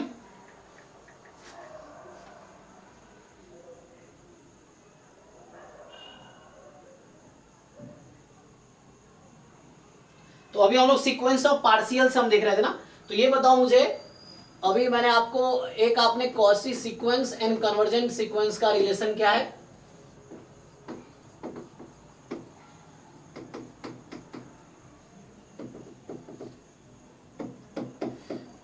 इन आर या इन रियल नंबर्स या ऑफ रियल नंबर्स बोल सकते हैं। सो इन दोनों में क्या रिलेशन होता है? कॉची सीक्वेंस में या कन्वर्जेंट सीक्वेंस में क्या रिलेशन होता है? कॉची सीक्वेंस कन्वर्जेंट होती है और कन्वर्जेंट सीक्वेंस कॉची। तो दोनों सेम ही है एक्चुअली। तो यहाँ पे आपको, चूंकि यहाँ पे जो सीक्वेंस आप पढ़ रहे हैं अभी, आगे जाके ऐसा नहीं होगा कि हर कन्वर्जेंट है ना, मतलब हर कॉची सीक्वेंस जरूरी नहीं कन्वर्जेंट हो। सो वो आगे जाके जब आर के बाहर या नॉन कंप्लीट स्पेस में बात करेंगे तो। सो यहाँ पे आपको रियल सीक्वेंसेस पढ़ने हैं, तो रियल नंबर पे बात कर रहे हैं, तो ऑब्वियसली कॉची कन्वर्जेंट में कन्वर्जेंट कॉची सेम ही होता है ना। सो आप जानते हो कि जो थ्योरम था कि अ सीक्वेंस, ये मान लो an है, this is Cauchy sequence if and only if जो an है, this is convergent sequence, this is convergent sequence। so Cauchy if and only if it is convergent, ऐसा होगा। ओके, ठीक है यहाँ तक। तो सीक्वेंस कॉची सीक्वेंस है if and only if it is a convergent sequence। तो उसी तरीके से इसी को यूज करूं मैं। सो an की जगह आप Sn यूज करो। Sn वो कॉची क्राइटेरिया जो था, मतलब सॉरी वो सीक्वेंस ऑफ पार्शियल सम या पार्शियल सम ऑफ सीरीज जो था। सो यहाँ पे आप बोलोगे कि हमारे पास एक सीक्वेंस है ना, इसको कॉची क्राइटेरिया बोलते हैं। So Cauchy criteria for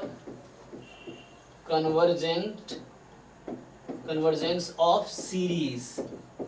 so आपने क्या देखा था कि हमारे पास एक सीरीज है summation an from 1 to infinity, ठीक है। ये मेरे पास एक सीरीज है summation an from 1 to infinity.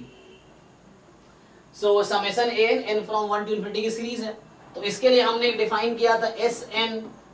So Sn हमने डिफाइन किया था a1 plus a2 up to an, जिसका नाम है पार्शियल सम ऑफ सीरीज। अब क्या होगा? अब सोचो, मैं बोलता हूं Sn is a Cauchy sequence, तो इसका क्या मतलब हुआ?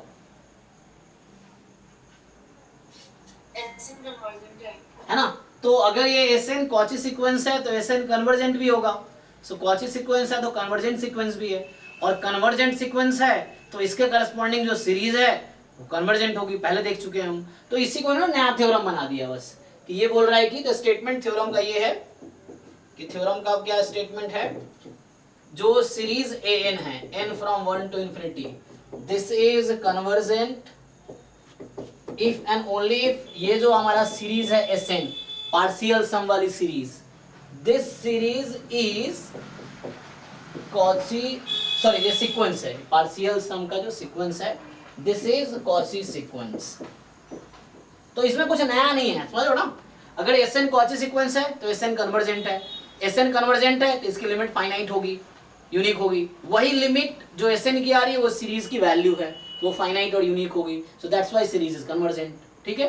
तो बस एक क्राइटेरिया ये भी है कि अगर आपको कहीं पे ऐसा लिख देता है कि पार्शियल सम जो सीरीज की है वो कन्वर्जेंट है या कॉची है, तो ऑब्वियसली इक्विवेलेंट है कि सीरीज कन्वर्जेंट है, ठीक है। So this series is convergent if and only if Sn is a Cauchy sequence.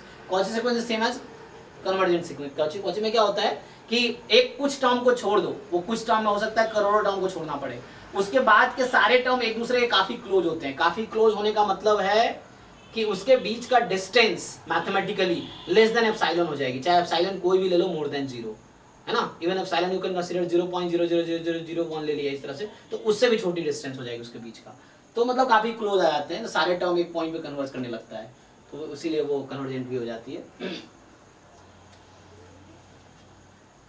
चलो तो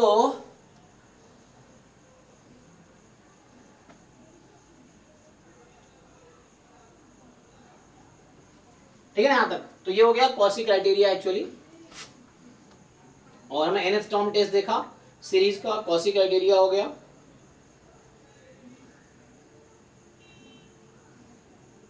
हो गया सर। हो गया ना, ओके।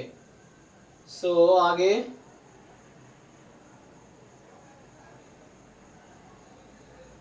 बाकी पी टेस्ट भी लिख लो, ऐसे तो है ना, पी सीरीज या पी टेस्ट बोलते हैं। सो पी सीरीज ना, ये पी सीरीज से थोड़ा टी सीरीज वाली वो आ रही है ना। सो पी सीरीज या पी टेस्ट,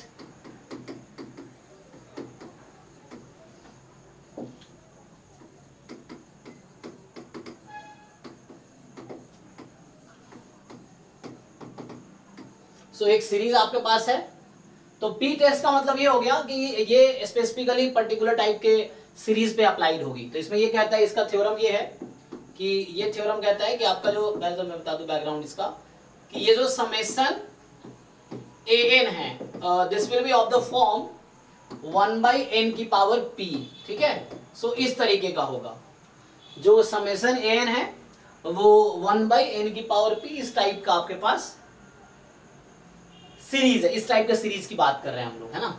सो यहाँ पे p कुछ भी हो सकता है, p can be any real number. अगर p नेगेटिव हुआ तो ये तो ऊपर ही न्यूमरेटर में ही आ जाएगा। मान लो p की जगह -1 है तो ये समेशन n ही हो जाएगा फिर तो। p अगर 0 है तो 1 हो जाएगी। सो हम बात क्या करते हैं, जो हमारा थ्योरम है वो ये कहता है कि सीरीज 1/n की पावर p, ठीक है। सो सीरीज 1/n की power p, this is convergent if and only if, ठीक है, इफ एंड ओनली इफ। क्या होगा, अभी तो बताया तुम लोगों। सो p should be greater than, strictly greater than 1, ठीक है ना। तो उल्टा भी लिख सकते हो कि डाइवर्जेंट होगी अगर p less than equal to 1 है, ठीक है ना। सो ये भी लिख सकते हो इसी में इक्विवेलेंटली कि समेशन 1/n की power p n from 1 to infinity, this is divergent. So divergent का मतलब वही, सम या तो इंफिनिटी है या सम यूनिक नहीं है। So divergent if and only if p is less than equal to 1, ठीक है। सो इस तरह के पर्टिकुलर, अब 1/n है तो p 1 है तो डाइवर्जेंट होगी, ओके। सो इस तरह से डिसाइड कर लोगे आप लोग।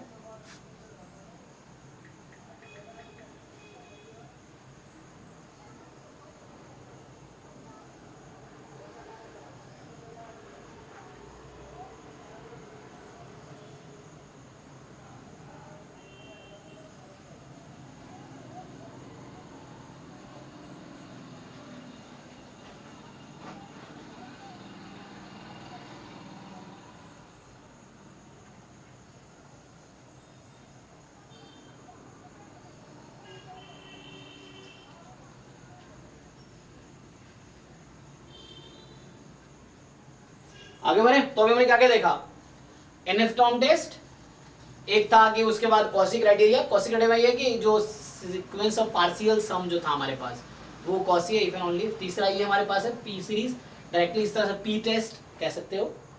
सो अब नेक्स्ट जो आता है, हमें चलिए हम लोग क्या डिस्कस कर रहे हैं कि सीरीज के कन्वर्जेंस की बात करेंगे, है ना। तो इसको सिंपली यू कैन यूज, तो इसमें एग्जांपल आप देख सकते हो। सो एग्जांपल ये है,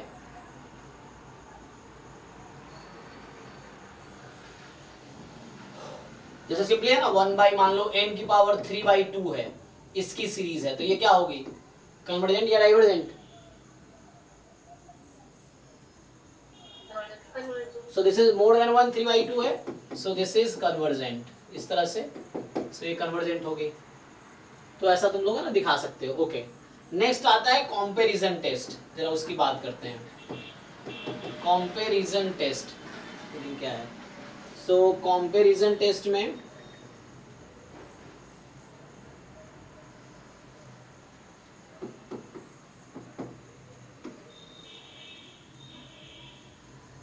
कंपैरिजन टेस्ट मतलब अब हम लोग डिसाइड करेंगे सीरीज कन्वर्जेंट है डाइवर्जेंट है, कुछ तरीका हमारे पास है। अभी हम देखते हैं कंपैरिजन टेस्ट क्या होता है। तो कंपैरिजन टेस्ट कहता है कि कोई आपके पास टू सीरीज है ना। So let AN and BN are two sequences of non-negative real numbers.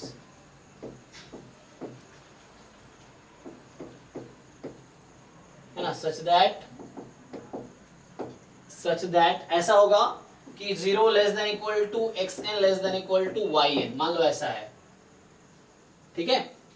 So xn छोटी है yn से, देन तो पहला कंक्लूजन ये है कि अगर सीरीज जो yn है इज कन्वर्जेंट, तो कन्वर्जेंट का मतलब सम फाइनाइट है, ठीक है।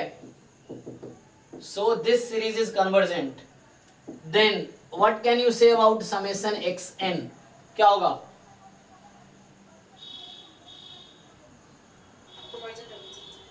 देखो इसके पीछे लॉजिक ये है, सिंपली आप ध्यान रखना कि x अब दोनों तरफ सम लगा दो, तो सम yn सम xn सीरीज लगा दो, यहाँ पे दोनों तरफ सम लगा दो समेशन।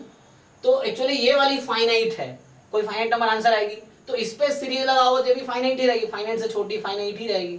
तो इसीलिए यहाँ पे क्या है कि जो लार्जर जो सीक्वेंस है उसके करस्पॉन्डिंग सीरीज कन्वर्जेंट है, तो स्मॉलर वाली भी कन्वर्जेंट होगी। सो दिस इज कन्वर्जेंट, ठीक है, तो ऐसा हो जाएगा। सो दिस इज कन्वर्जेंट। एंड दूसरा हमारे पास क्या है, सेकेंड जो है हमारे पास कि इफ, ठीक है ना, इस तरीके से है। और अगर अब देखो मान लो yn डाइवर्जेंट है, तो क्या xn के बारे में कुछ कह सकते हैं? अगर मैं लिखूं yn डाइवर्जेंट है तो बताओ कुछ बोल पाएंगे? है ना। अब yn डाइवर्जेंट का मतलब सम इसका इन्फिनाइट है, तब इससे छोटी वाली फाइनाइट भी हो सकती है, इन्फिनाइट भी हो सकती है, तो कोई कंक्लूजन नहीं आएगा, है ना, तो उसकी कोई बात नहीं होगी। सो यहाँ पे जो समेशन xn अगर ये डाइवर्जेंट है, सो डाइवर्जेंट होने का मतलब ये हो गया, तो ये जो समेशन xn है वो डाइवर्जेंट हो गई, तो इसके करस्पॉन्डिंग सीरीज डाइवर्जेंट हो गई। तो जो बड़ी वाली, अब देखो छोटी वाली सीरीज है वो डाइवर्जेंट है, इसका मतलब इसके करस्पॉन्डिंग सीरीज का सम इनफिनाइट हो गया, और ये तो ज्यादा है, मोर देन इससे है, तो इन्फिनिटी से लार्जर क्या ही होगी, इन्फिनिटी ही होगी, तो इसका मतलब ये भी फिर क्या हो जाएगी, डाइवर्स कर जाएगी। तो ये लॉजिक है। So summation yn n from 1 to infinity, this is also divergent, इस तरीके से। बाकी रिमार्क में 2 पॉइंट लिख सकते हो इसी में, है ना, या इसी में अगर तीसरा चौथा पॉइंट लिख दूं अगर, सो उसका कोई कंक्लूजन नहीं है। अगर मान लो इसमें अगर लिख दूं पॉइंट्स कि समेशन yn डाइवर्जेंट है, देन कुछ है ना, अगर ऐसा है कि summation yn is divergent, so divergent का मतलब सम इनफिनाइट है, यूनिक नहीं है। सो इस तरीके से, सो yn डाइवर्जेंट है तो ये इन्फिनिटी सम है, जैसे क्या ही फर्क पड़ता है इसको, ये उससे छोटी है तो छोटी है, तो फाइनाइट भी हो सकती है, इनफाइनाइट भी हो सकती है, लेस देन इक्वल टू है मतलब। So then summation xn may or may not be convergent divergent, है ना। यस लिख दो नो कंक्लूजन अबाउट xn, इसका ये मतलब है कोई कंक्लूजन नहीं निकलेगा, ठीक है ना, नो कंक्लूजन। एक मिनट समेशन xn बनाता हूं। सिमिलरली दूसरा पॉइंट लिख लो। सो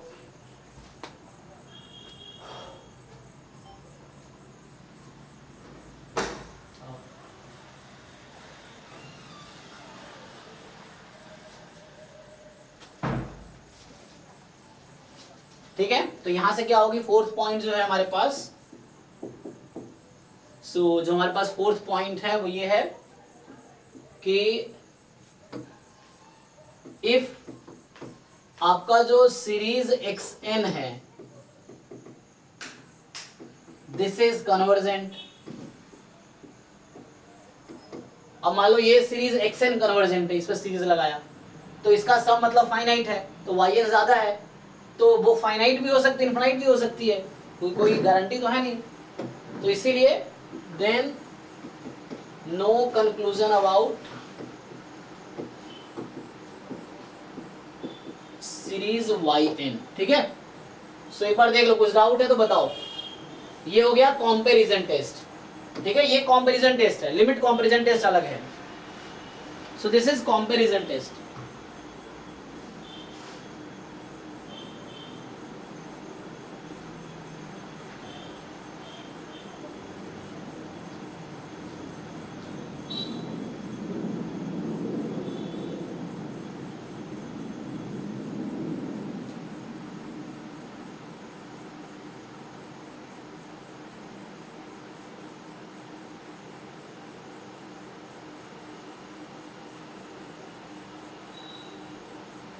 ओके जी, चलो इस पे कुछ क्वेश्चंस करते हैं हम।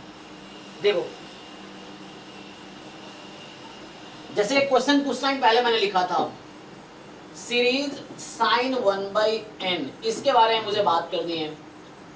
अब बताओ मुझे, ये कन्वर्जेंट है या डाइवर्जेंट है? क्या कुछ कर सकते हैं यहाँ पे? नहीं। हाँ बताओ पहले, क्या लिमिट कंपैरिजन टेस्ट यहाँ हेल्प, सॉरी ये कंपैरिजन टेस्ट यहाँ हेल्प करेगा क्या? क्वेश्चन ये है,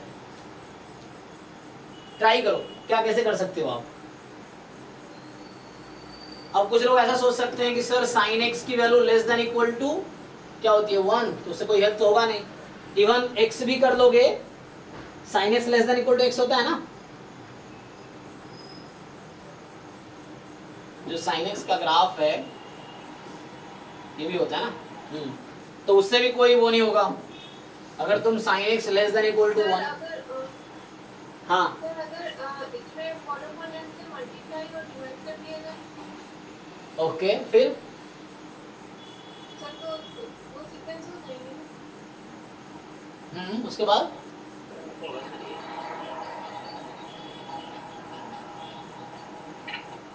देखो यहाँ पे मैं ये बोलना चाह रहा हूँ कि जैसे ये सीरीज साइन 1/n है और ये सीरीज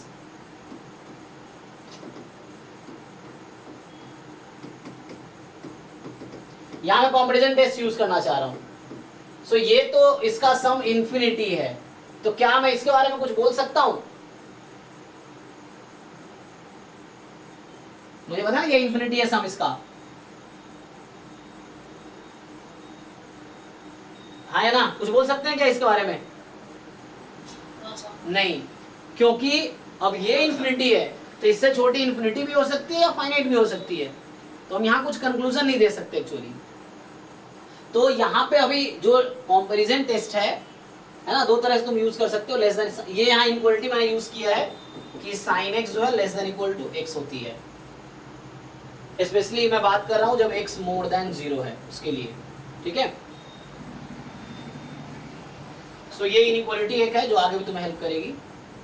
सो यहाँ मैंने ये यूज किया, लेकिन इससे तुम कुछ नहीं कह सकते, यहाँ पे कोई कंक्लूजन नहीं है, तो इसके बारे में कोई कंक्लूजन नहीं दे सकते अभी, मैं बस उसको वेरीफाई कर रहा हूँ। ठीक है, तो यहाँ पे कोई वो नहीं होगा। बट अगर मैं कुछ एक आसान सा क्वेश्चन लिखूं, जैसे मान लो सेकेंड एग्जाम्पल लिखता हूं मैं। सो जैसे तुम्हारे पास है 1/n² + 1, ठीक, ये सीरीज है n फ्रॉम 1 to infinity।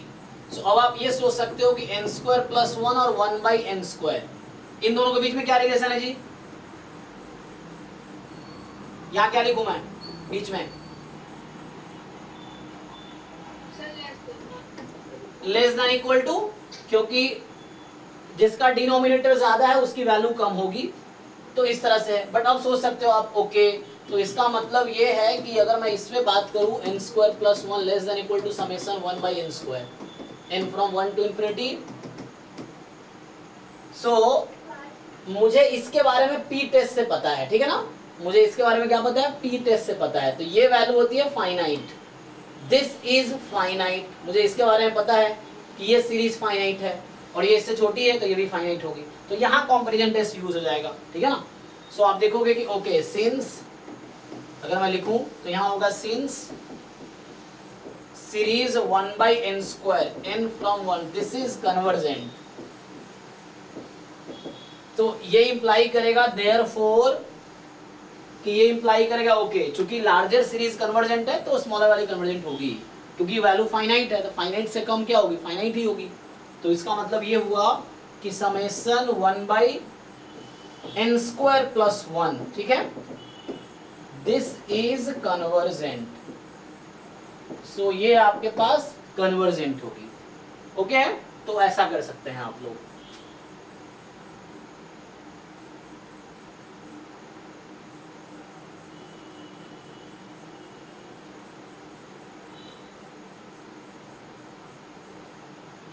ऐसे आप ध्यान रखना, देखो आगे जाके क्या होगा, जैसे अगर इस तरह के है तो ध्यान में n² + 1 है तो n² जैसा ही बिहेव करेगा, तो जो इसकी प्रॉपर्टी वैसे ही आगे लिमिट कंपैरिजन टेस्ट भी लगा सकते हैं।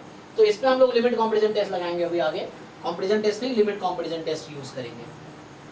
तो कुछ और इस पे एक दो एग्जांपल देखो, जैसे अगर मैं कुछ एग्जांपल बनाऊं इस पे,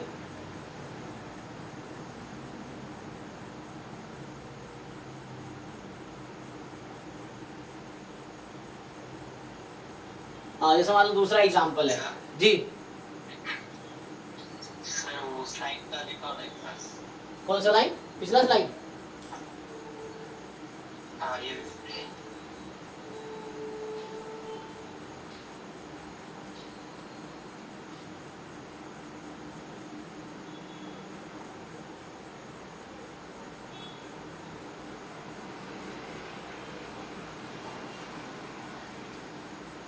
कई बार बच्चे जल्दीबाजी क्या करते हैं, इसका लिमिट निकालते हैं और लिमिट आ गया 0, n टेंस टू नेगेटिव 0 तो बोलते हैं कन्वर्जेंट, नहीं जरूरी नहीं है ना, तो ध्यान रखना आपको कि लिमिट नॉन जीरो है तो गारंटी है डाइवर्जेंट होगी सीरीज, अगर इसकी लिमिट 0 आ गई तो कुछ भी हो सकती है, कन्वर्जेंट भी डाइवर्जेंट भी कुछ भी हो सकती है।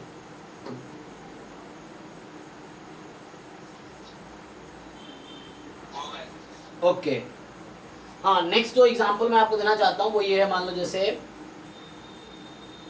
सीरीज 1/n² + n, ठीक है, उसी तरीके से सेम है जैसे अभी देखा हमने, तो मैं फिर से यही करूंगा कि n² + n और 1/n², आप देखोगे इन दोनों में क्या रिलेशन है, वैसे ही क्वेश्चन है ये भी, है ना, दिस इज समथिंग लाइक, हालांकि मैंने अभी सॉल्व किया, हमने ये क्वेश्चन, है ना, हमने ये क्वेश्चन अभी सॉल्व किया था जिसका सम 1 आया था, है ना, बट अभी टेस्ट से चेक करते हैं कन्वर्जेंट है डाइवर्जेंट है। तो बताओ इनके बीच में क्या इनइक्वालिटी आएगी, यहाँ पे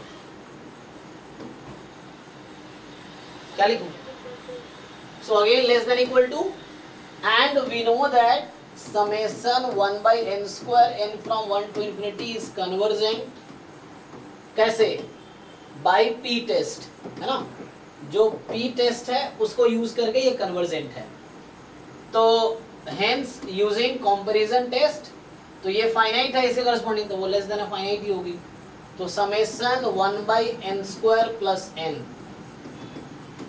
सो दिस इज कन्वर्जेंट। हालांकि एक तरीके से हम लोग चेक कर चुके हैं, इसको पीछे क्वेश्चन लिखा था, कन्वर्जेंट भी था, सम 1 आया था, तो इस तरीके से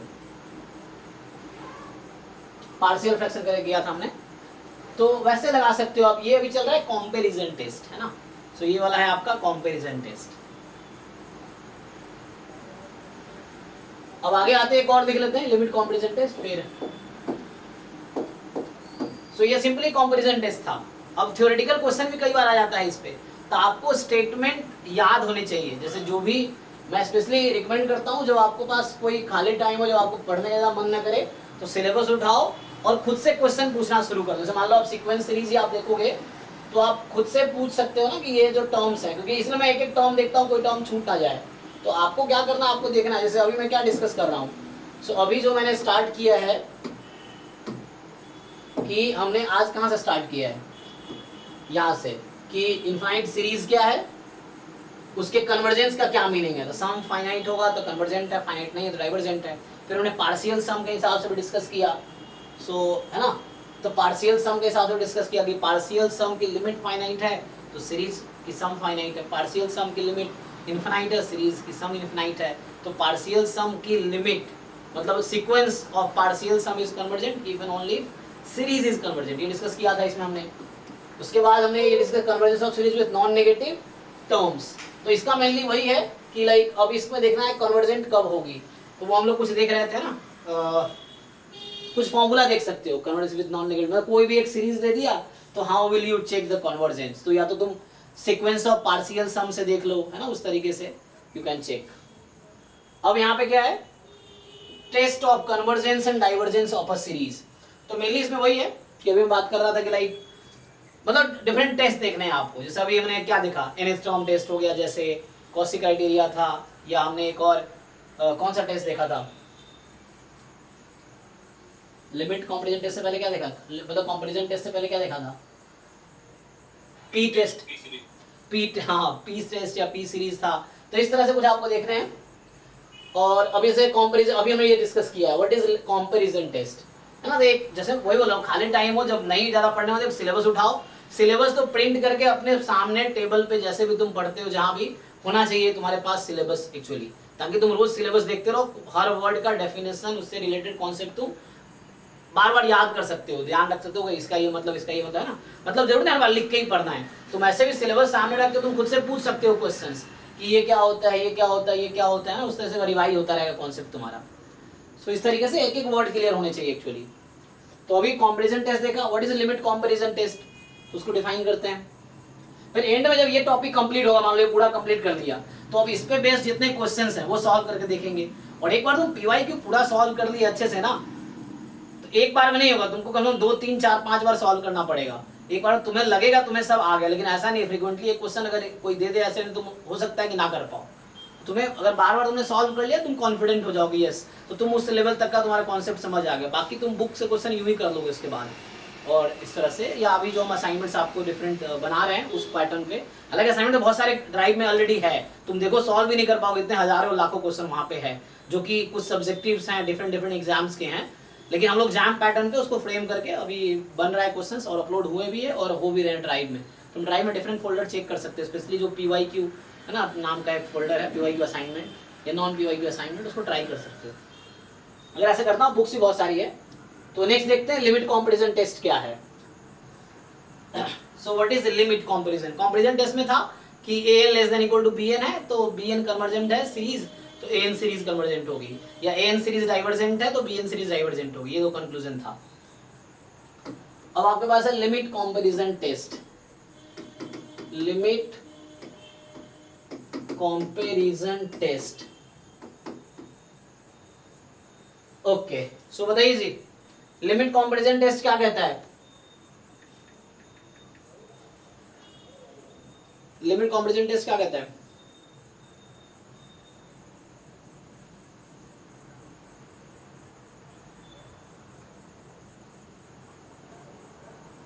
अच्छा, इससे पहले लिमिट कंपैरिजन कुछ क्वेश्चन और अगर पूछूं आपसे मैं, जैसे इस तरह क्वेश्चन डिस्कस किया हमने, अगर हम इस तरह क्वेश्चन पूछ के चेक कर लोगे ना तुम लोग, n² माइनस n प्लस 2 है मान लो, तो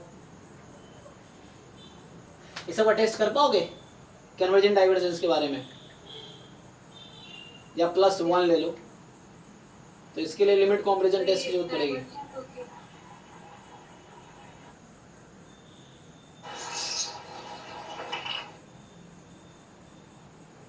पक्का डाइवर्जेंट होगी? किसके लिए? नहीं सर, कन्वर्जेंट होगी सर, ये मतलब वही कन्वर्जेंट होगी ये। तो यहाँ पे क्या है एक्चुअली, आप अगर ऐसा देखो n² माइनस n प्लस 2 और 1/n², इसके बीच में क्या रिलेशन है? लेकिन हमेशा नहीं होगा, लेस देन इक्वल टू कब होगा? n 1 रखो तो 1 पे देखो ये वैल्यू 1 पे क्या होगा, ये है 2 पे ओके, हमेशा ट्रू है, देख लो एक बारी। 3 पे क्या होगा, 3 पे चेक करो, 3 पे ट्रू होगा ये?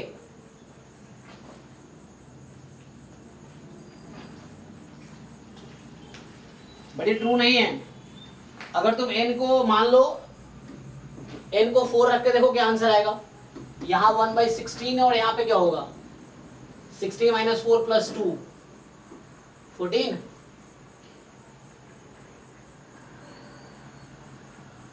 किसी को नहीं ज्यादा है तो यहाँ तो ऐसा रिलेशन है।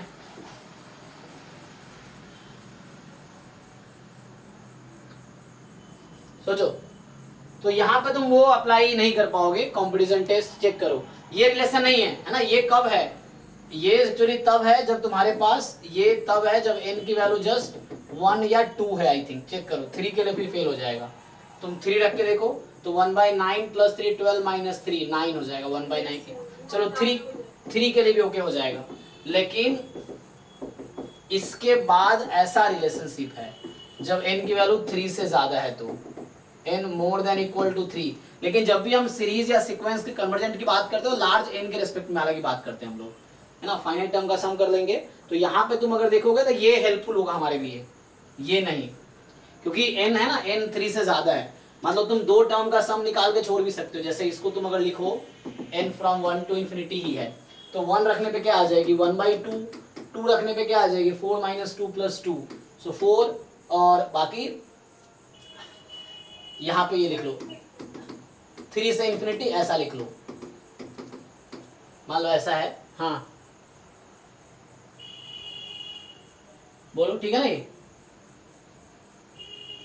3 पे दोनों इक्वल है। आई थिंक 3 पे इक्वल है दोनों।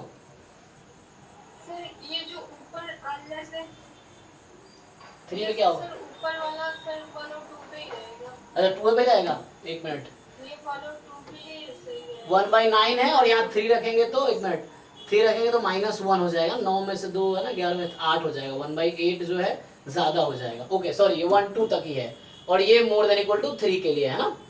तो 2 तक यहाँ रख लो। अब ये फाइनाइट या इनफाइनाइट होगा डिसाइड कर लेगा सीरीज कन्वर्जन, क्योंकि ये तो फाइनाइट है ही ऑलरेडी। तुम्हें इसको टेस्ट करना है, इसके लिए यहाँ देख लो। अब तुम इसका सीरीज कन्वर्जेंट है, लेकिन ये तो छोटी है तो इसके लार्जर कन्वर्जेंट भी हो सकती है, डाइवर्जेंट भी हो सकती है। तो कुछ नहीं कह सकते। तो कहने का मतलब ये है यहाँ पे कंपैरिजन टेस्ट हेल्प नहीं करेगा। So comparison test will not help here. Yes sir, अगर 1/n² - n + 2 ≤ अगर मैं लो 1/n² के बदले 1/n² - n, यस तब 1/n² - n तो टेलीस्कोपिक सीरीज बन जाएगा और राइट हैंड साइड में यस यस यस। तो हाँ, तो इसके लिए नहीं हो पाएगा, फिर उसके लिए आप सोच सकते हो।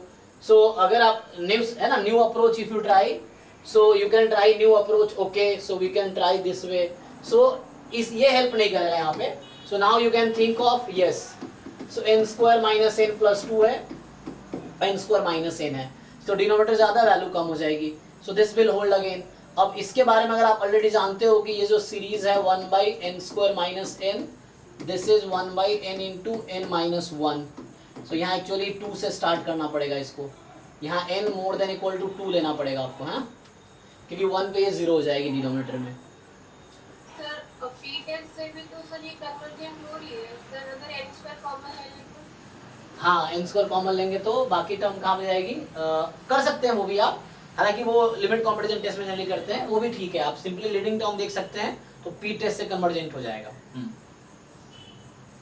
बट यहाँ अगर कंपैरिजन टेस्ट यूज करना है तो आप इस तरह से कर सकते हो। अब ये टेलीस्कोपिक है, सो दिस इज कन्वर्जेंट, क्योंकि इसका सम 1 आ जाएगा।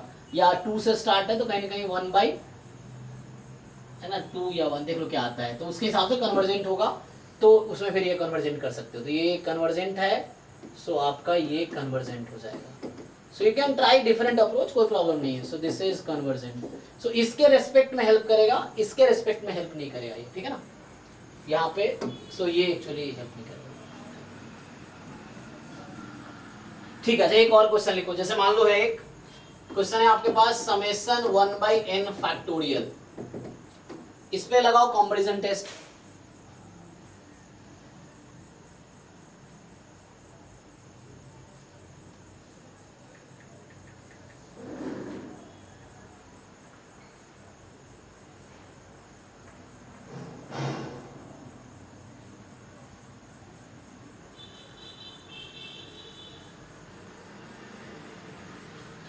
कंपैरिजन करें कंपैरिजन टेस्ट। अब देखो 1/n फैक्टोरियल और 1/n², इन दोनों में लेस देन इक्वल टू कब आएगी, n कहां से स्टार्ट होगी, तो ऐसा होगा n फैक्टोरियल यहाँ पे, ये कब ऐसा हो सकता है,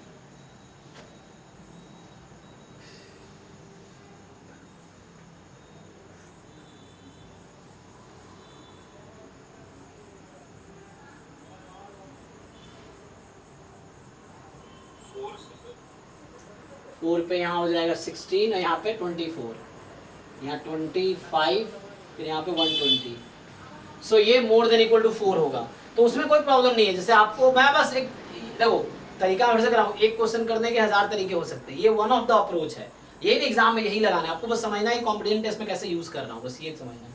बाकी तरीके और भी हैं जो आप यूज कर सकते हो, सिंपली 1/n² के साथ लिमिट कॉम्पिटिशन टेस्ट लगा लो, इसलिए आ जाएगा, ये कैसे भी कर लो।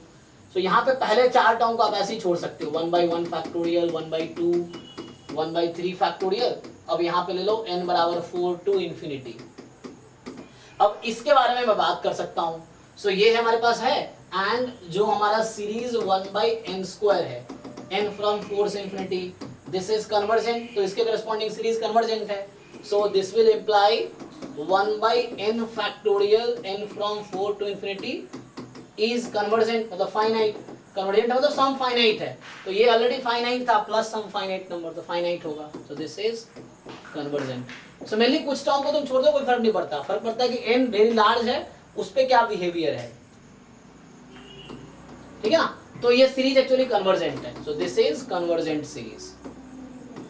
और आप याद भी रख सकते हो, ये सब कुछ स्टैंडर्ड सीक्वेंसेस सीरीज है, स्टैंडर्ड सीक्वेंस और स्टैंडर्ड सीरीज आप याद रख सकते हो कि 1/n फैक्टोरियल, तो ये सब कई बार जो थ्योरेटिकल क्वेश्चंस होते हैं ना, वहाँ एग्जांपल से आप ऑप्शन डिस्कार्ड कर सकते हो, थ्योरेटिकल है ना, जो क्वेश्चंस होते हैं कि xn लेस देन yn है या इस तरह से है, तो उस केस में आप ऑप्शंस डिस्कार्ड कर पाओगे, एग्जांपल्स आपके पास रहेंगे तो कुछ स्टैंडर्ड सीरीज के आप याद रख सकते हो, जैसे हमारा 1/n की सीरीज डाइवर्जेंट है, 1/n² की सीरीज कन्वर्जेंट है, 1/n फैक्टोरियल की सीरीज कन्वर्जेंट है, तो ये सब कुछ एग्जांपल्स है, वो सिंपली आप याद रख सकते हो। साइन 1/n का आगे हम देखेंगे एक्चुअली, सो साइन 1/n की सीरीज क्या होगी, डाइवर्जेंट, क्या हो जाएगी, लिमिट 1 आ जाएगी, 1 आ जाएगी, नॉन जीरो है, डाइवर्जेंट होगी ना, इस तरीके से। सो आगे देखेंगे आप cos 1/n की डाइवर्जेंट है, इस तरीके से, तो नेक्स्ट क्लास में देखेंगे अभी। सो आई थिंक यहाँ मैं नेक्स्ट क्लास में स्टार्ट करता हूँ यहाँ से लिमिट कॉम्पिटिशन टेस्ट। तो अभी हमने सिंपली आज क्या देखा कि व्हाट इज सीरीज, फिर उसमें सीक्वेंस ऑफ पार्शियल सम, उसमें बेस कुछ क्वेश्चंस किए, फिर nth term test, P test, Cauchy series है ना, या कॉसी क्राइटेरिया जो था, मतलब just sequence of partial sum वाला, फिर एक कंपैरिजन टेस्ट देखा हमने, ठीक है। इसको आप रिवाइज करो और कुछ डाउट है तो पूछ सकते हो, सीक्वेंस वाले भी शुरू से जो किया है उसमें, क्योंकि क्वेश्चंस एग्जाम में मिक्स्ड आते हैं, सीक्वेंस सीरीज को मिला के क्वेश्चन पूछ देगा, तो एक बार टॉपिक कंप्लीट हो जाएगा, एक भी टॉपिक छूटेगा नहीं, एक भी क्वेश्चन जैम एमए के भी करने हैं, जैम एमएस के भी, क्योंकि जो मैथमेटिक्स पोर्शन है वो कॉमन है, जैम मैथमेटिक्स और जैम स्टैटिस्टिक्स में, स्टैटिस्टिक्स वाला सारा वहाँ पे है, तो आपको मैथमेटिक्स पोर्शन के वो सारे क्वेश्चन भी करने हैं जो जैम मैथमेटिक्स में आते हैं, उससे आपका कॉन्सेप्ट अच्छा होगा।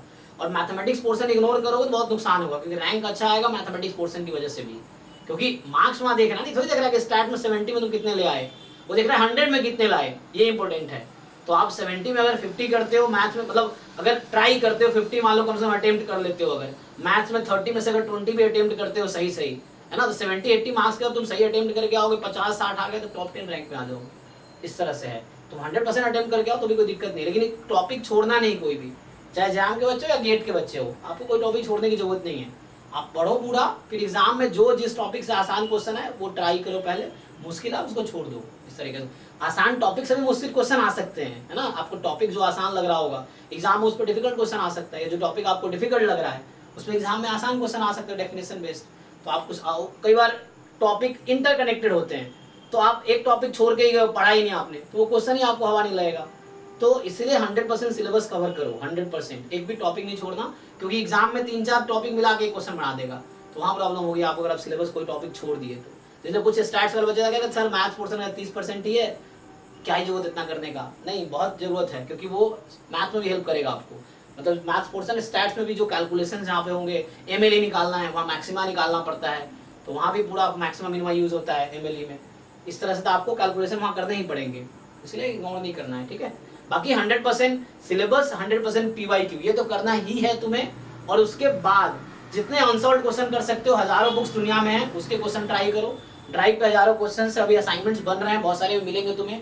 टेस्ट होगा कम से कम 50 फुल लेंथ टेस्ट का हमारा टारगेट है ना एग्जाम तक। तो इतने टेस्ट तुम 50 का मतलब 50 गुने 60, 3000 क्वेश्चन हो जाएंगे। 3000 क्वेश्चन करने में तो बहुत टाइम लगेगा, है ना। तो टेस्ट के थ्रू ही बहुत सारे क्वेश्चन तुम्हारे रिवीजन, टेस्ट में जनरली नॉन पीवाईक्यू होंगे, पीवाईक्यू का भी टेस्ट अलग से होगा, ताकि वो टेस्ट कर सके हम तुम्हारा कि तुम्हारी कितनी तैयारी है पीवाईक्यू में, 100% आ रहा है, 90+ आ रहा है कि नहीं आ रहा है। तो वो भी टेस्ट, उसका अलग से पीवाईक्यू का भी टेस्ट होगा, लेकिन बता के नहीं होगा, रैंडमली होगा। तो जो 50-60 टेस्ट होंगे उसमें पीवाईक्यू भी हो जाएगा फिर इस तरीके से। बट तुम्हें अपना तैयारी पहले करना है, पहले सिलेबस अच्छे से और पीवाईक्यूज अच्छे से, एक एक क्वेश्चन आने चाहिए। बाकी नॉन पीवाईक्यू तुम कर लोगे, पीवाईक्यू आ जाता है, ठीक है। तो आज यही इतना ही रखते हैं आई थिंक, नेक्स्ट क्लास में आगे कंटिन्यू करते हैं जी। चलो साइन 1/x का स्पीड टेस्ट से होगा क्या? देखो साइन 1/x अगले क्लास में करेंगे हम ये क्वेश्चन। इसमें सिंपल क्या है कि ये जो साइन 1/n है आपके पास, तो ये मान लो an आपके पास है, साइन 1/n और bn है 1/n, तो an/bn की लिमिट क्या आएगी, n टेंड्स टू इंफिनिटी पे।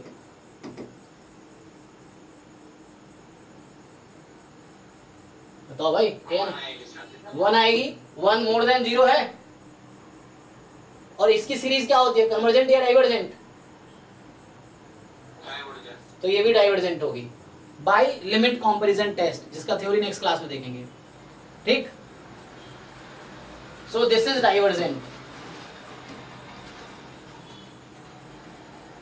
ओके। अच्छा ये निशा पूछ रही टेलीस्कोपिक सीरीज क्या होती है? अरे इस तरह का, जहां 1 + 1/2 -1/2 + 1/3 -1/3, इस तरह के सीरीज को टेलीस्कोपिक मतलब जो इनफाइनाइट तक जाती है ओपन करके, ठीक है ना, तो वो टेलीस्कोपिक है एक्चुअली। तो इस तरह के सीरीज को हम टेलीस्कोपिक सीरीज कहते हैं, जहां पे ये कैंसिल हो जाते हैं टर्म्स, है ना। सो इस तरह के सीरीज को टेलीस्कोपिक सीरीज कहते हैं। चलो ठीक है, नेक्स्ट क्लास में आगे कंटिन्यू करते हैं। बाकी रिवाइज करना, पीछे भी जो पढ़ा है वो रिवाइज कर लेना, रिवाइज करते रहो, क्वेश्चंस करते रहो, ठीक है। चलो ठीक है, आज के लिए इतना ही, थैंक यू, गुड नाइट।